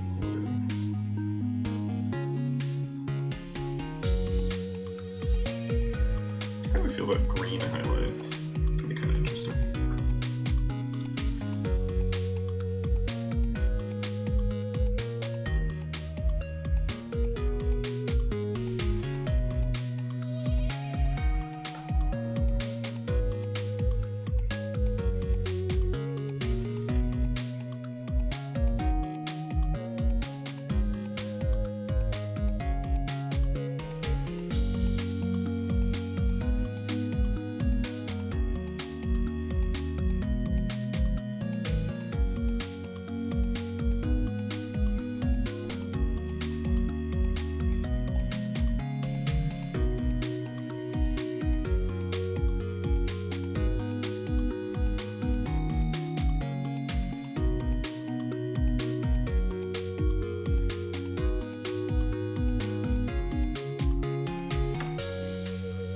Yeah, thanks, Don. I'm enjoying it. I'm not sure about these new highlights. We'll see. I'm gonna fuck around with the colors on the side.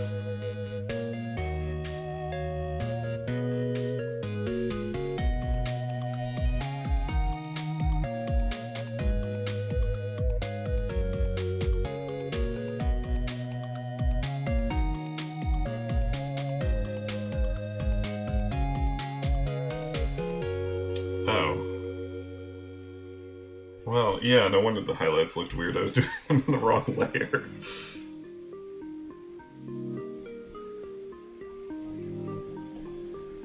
Alright. Always use the right layers, gang. It's like I was pretty sure I made green highlights.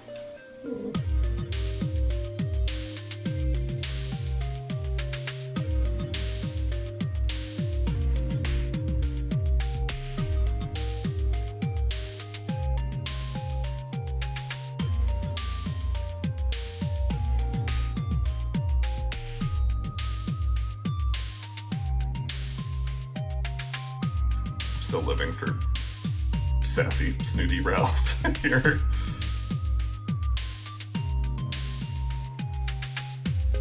Alright, let's see. are interesting.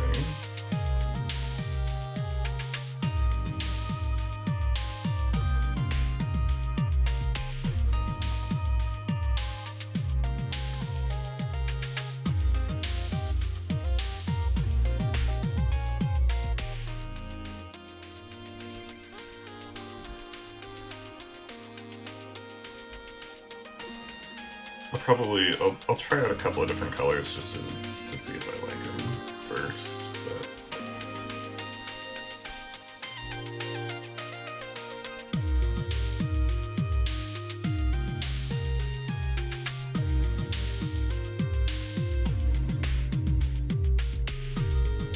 the green is interesting because it is very Dark World appropriate, I think.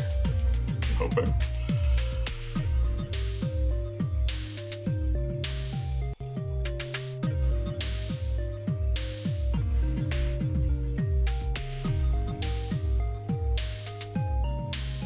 I like to get a little extra, like a slightly different color for highlights, just because I feel like it adds a little bit of dynamic range.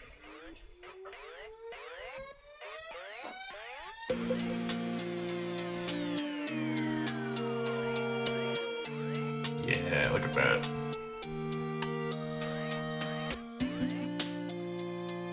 I think that looks fun. Okay. See, the problem is I could just keep rendering forever.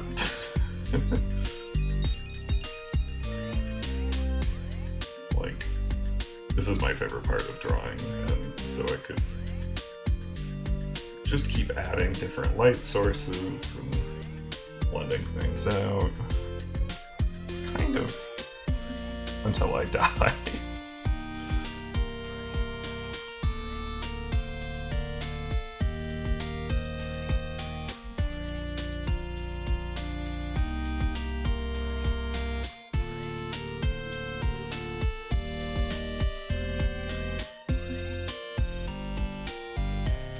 Yeah, Don, like, just figuring out when it's finished is one of the hardest things for me.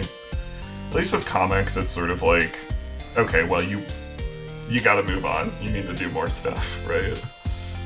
But with illustrations, it's like, well, I could just keep doing this. This is fun.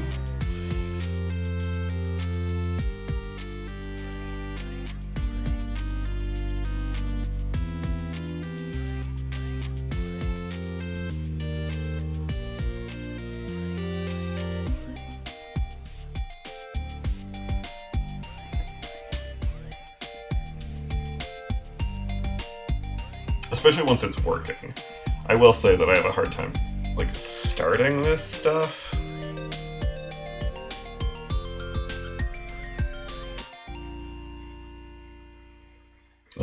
Oh yeah, Exodus. Yes, or Rain. Sorry. Yeah, I really like the skirt and boots combo too. I kind of stole it from the original Breakfast Club poster, but I think it's cute.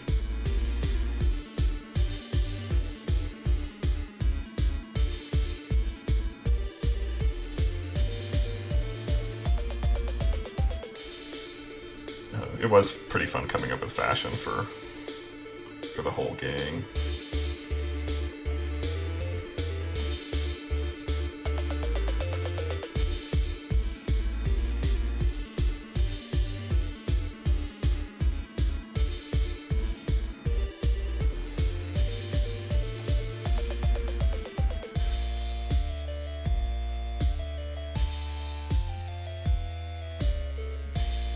Yeah, I really like that green now.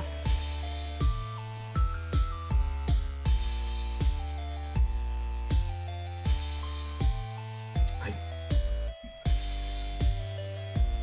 unfortunately do think I kind of want to try putting in another light source.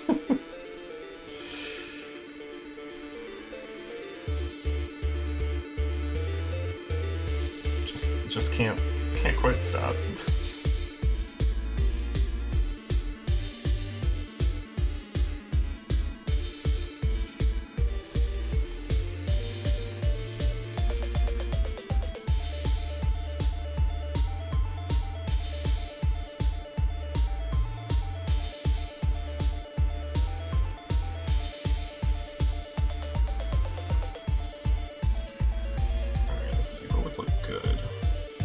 See, I'd love to get in like a nice warm tone, but I have a feeling like that's not going to work.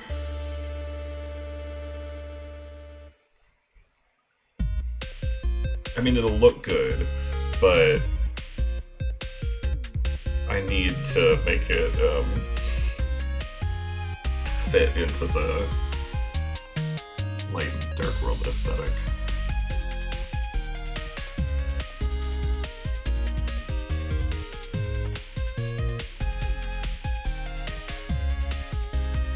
Oh, but pink. Pink would be an okay color for the dark world. Maybe I can make it warm.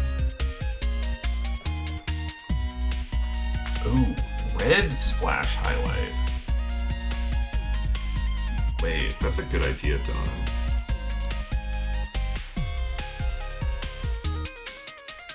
Let me just take a look at that.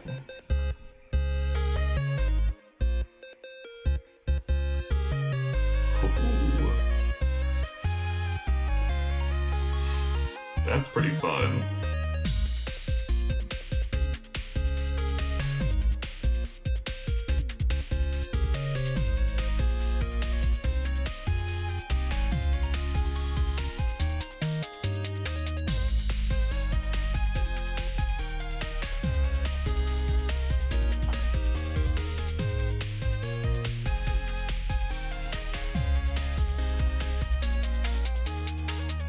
That was a very good idea.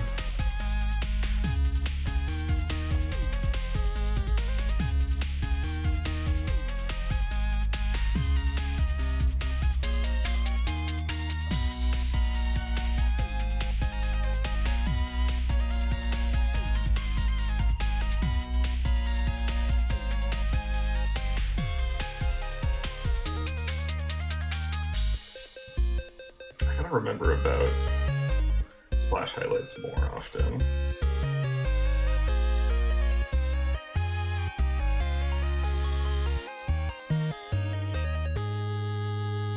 Because they always look so good.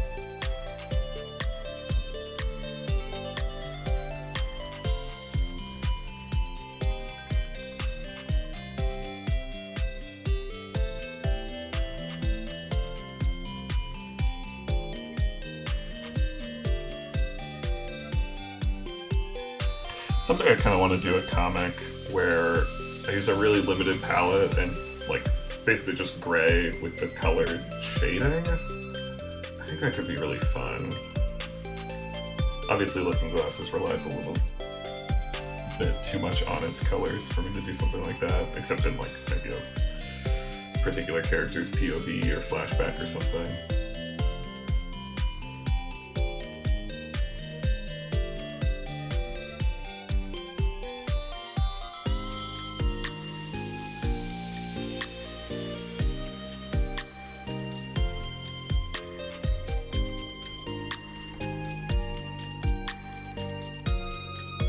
Yeah, I think it would be fun. Every time I use the gray to like make sure that my shading looks right, I'm like, oh, it would be fun to do a comic that looked like this.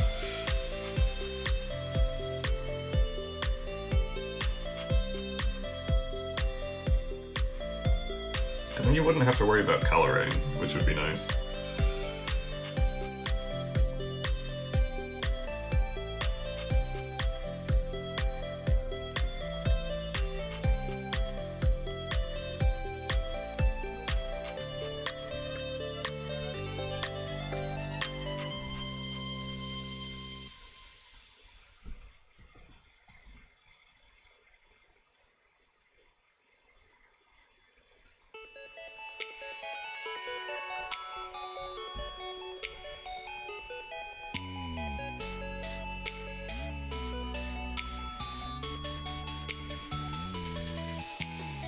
I think there's a lot you can do when you, like,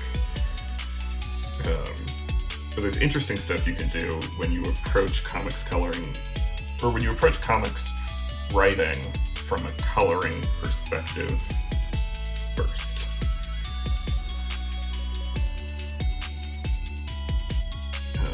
I know a couple of colorists who have done some writing, and their work is always really interesting, because it utilizes the coloring as like a storytelling element, and I think that's fun and cool.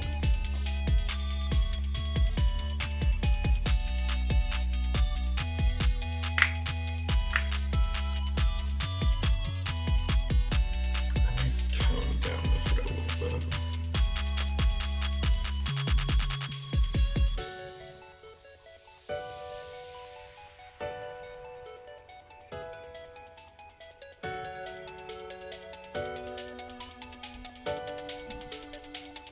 Alright, I'm liking that. I think that looks pretty good. Now I just need to decide if I want a background of some sort.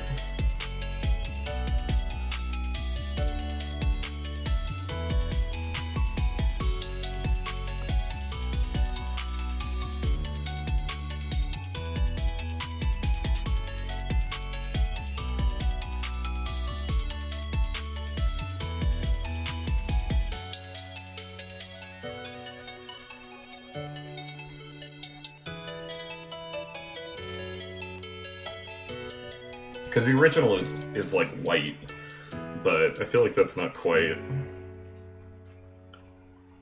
It doesn't quite fit the Dark World coloring as well.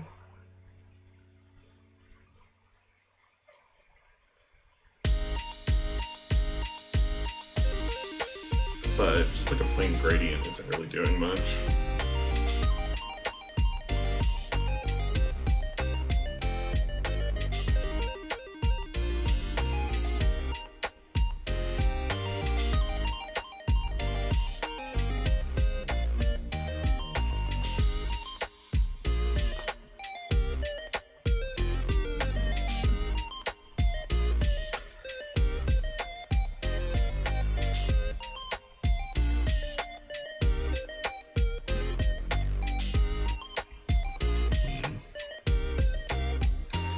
Oh.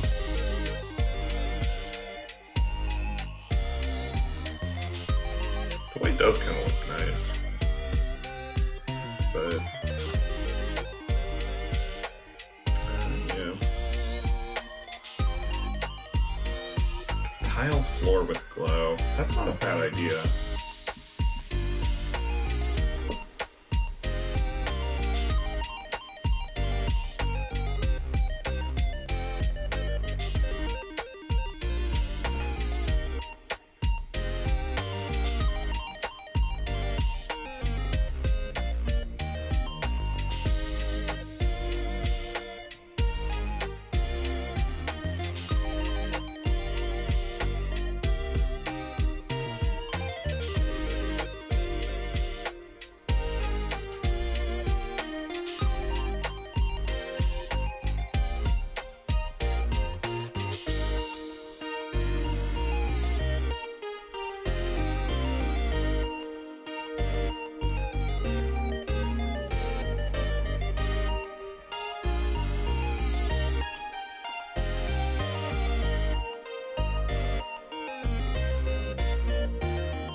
Yeah, the white is growing on me for sure.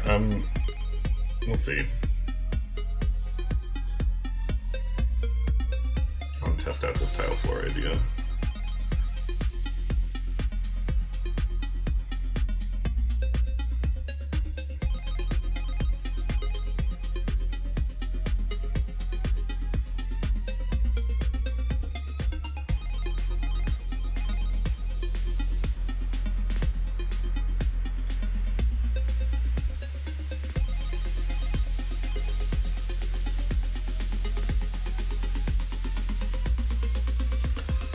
This might be something that I end up fucking around with off camera.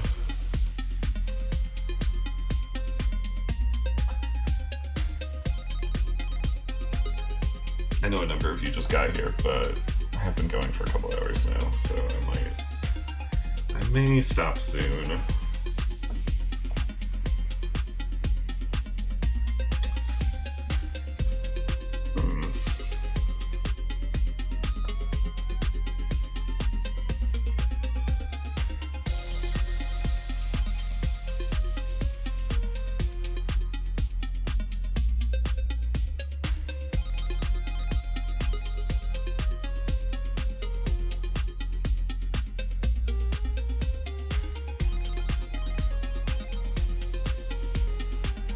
Oh yeah. That does sound annoying, Tom.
Oh, you were liking the pink?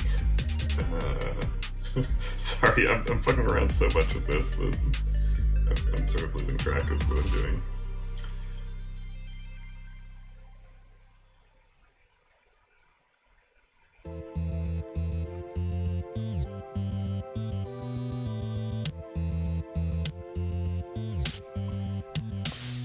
Let's push that back into pink.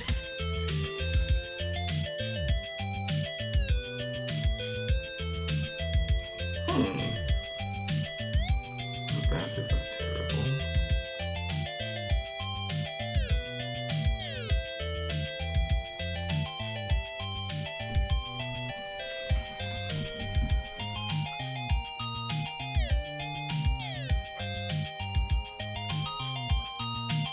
Yeah.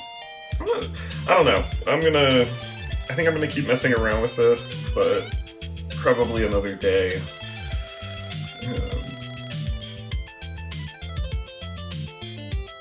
Just because I think I'm getting a little tired of looking at it. Or I need to come at it with fresh eyes. But I could do a little doodle for 15 minutes if y'all want to.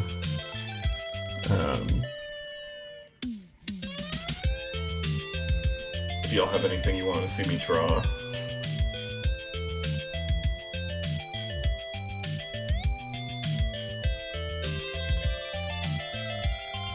Like a cooldown or something.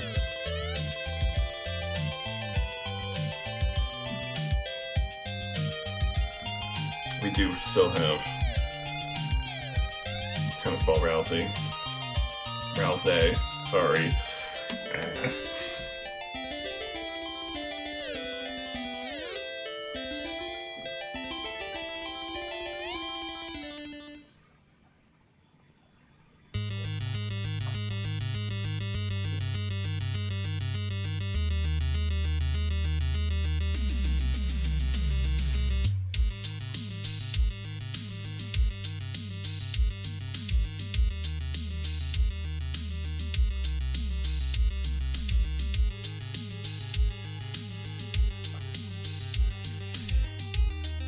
Ooh, that's a good one. I was gonna suggest something Lancer themed, since Let Lancers Say Swear Day is just 4 days away, I think.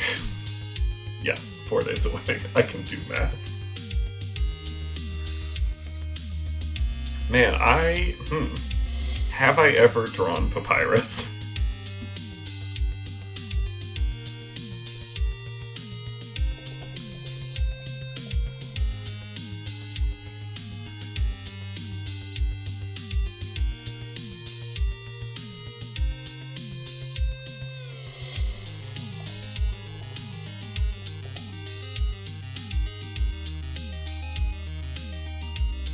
I feel like I have drawn Papyrus, but I don't know when that would have happened.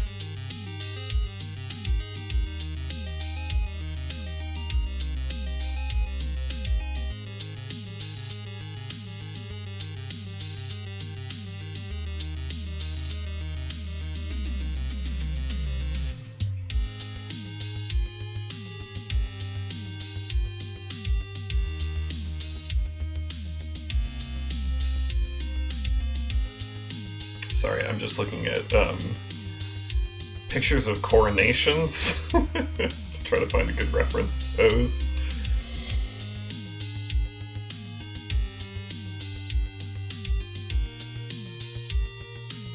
Okay, this one's funny.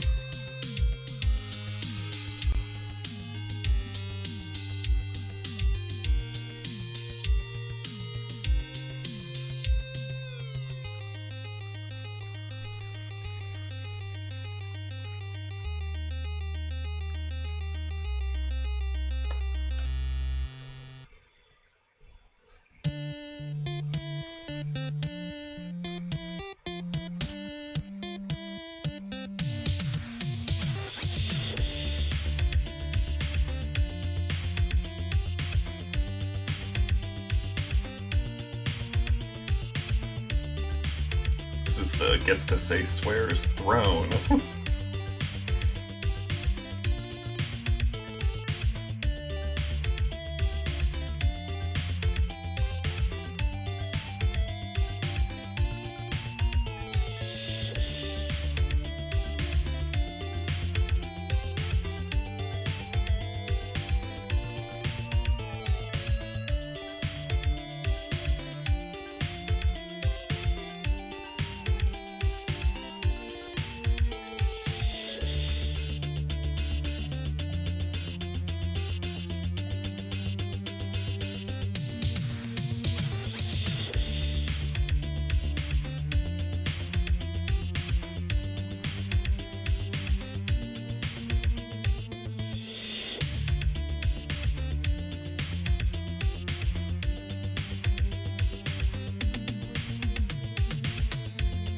Oh, but it's... Yeah, I was gonna make the throne shaped like Spades, the king's throne, but that maybe doesn't make very much sense. Also, would be difficult to draw around, so we're not gonna do that.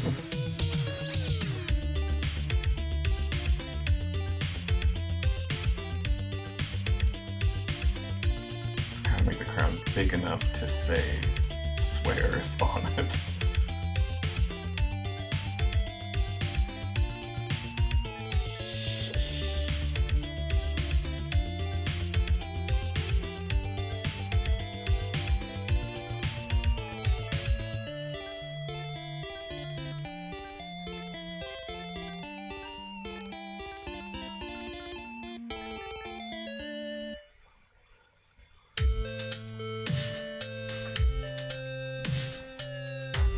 Papyrus is wearing, like, gloves, right? I need to look at the picture of Papyrus.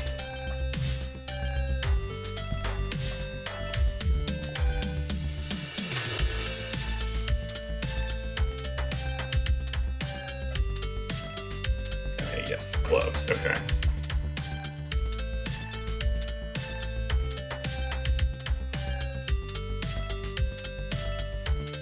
I like how when you Google Papyrus, it gives you a disambiguation. Do you mean Papyrus paper or Undertale?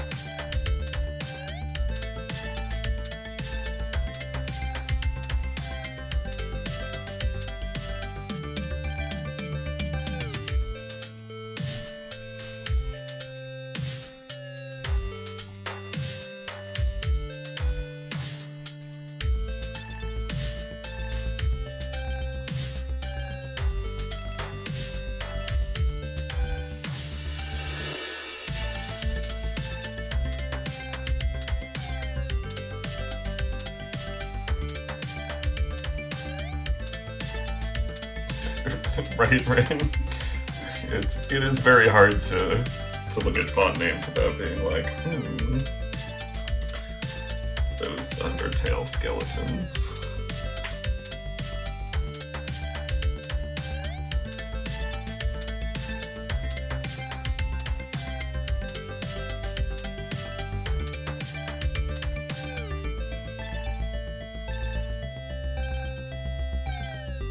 It's gonna get a cape too.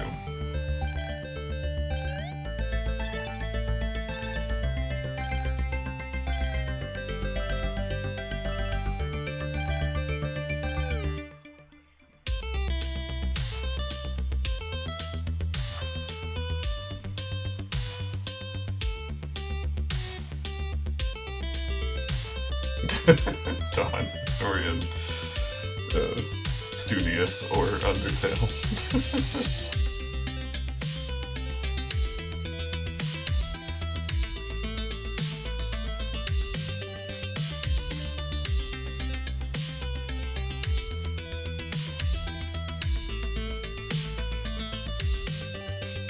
This is a very sketchy sketch, but I'm gonna live with that.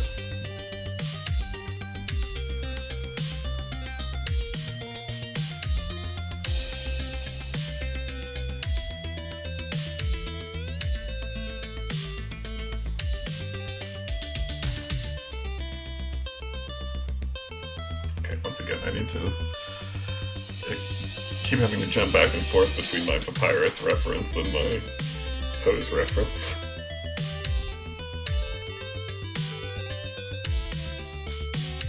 There's like bones in here somewhere.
Liked Undertale when it came out, but and it took me a little while to get into it. But I never quite got into it in the way that I got into Deltarune, which is too bad because it's really good.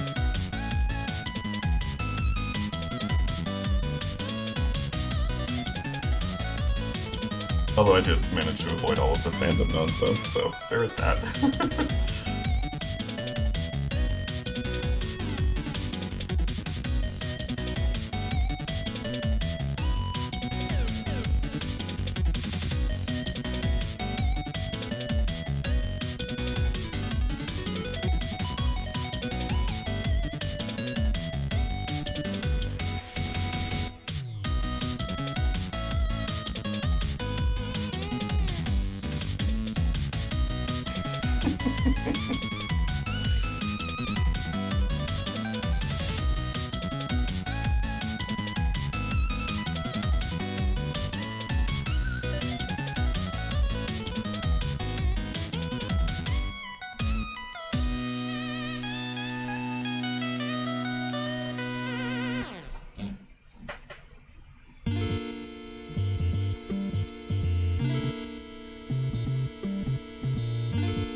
There we go.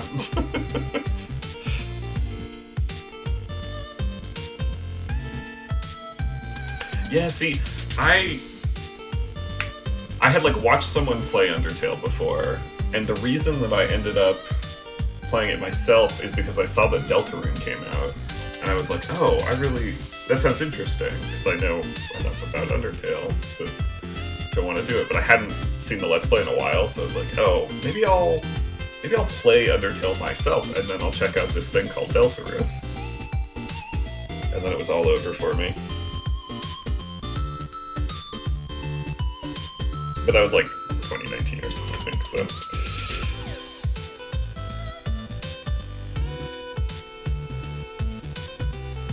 Alrighty. Well, gang, I think I'm gonna call it on drawing today. Thank you all for hanging out. This has been very fun.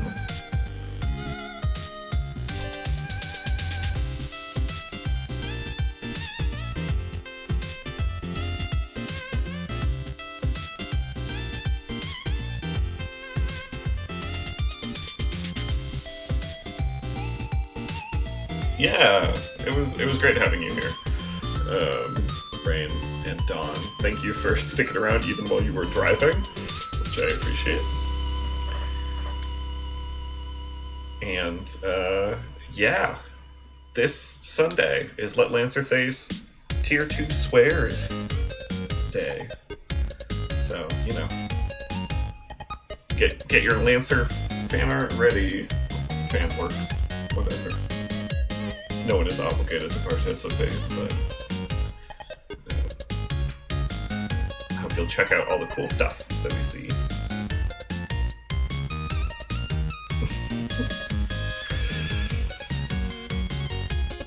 Alrighty, well, thank you everyone so much. I'm gonna head off. Bye! I should really say that. I should find the ending soon button before I say bye. Anyway, bye.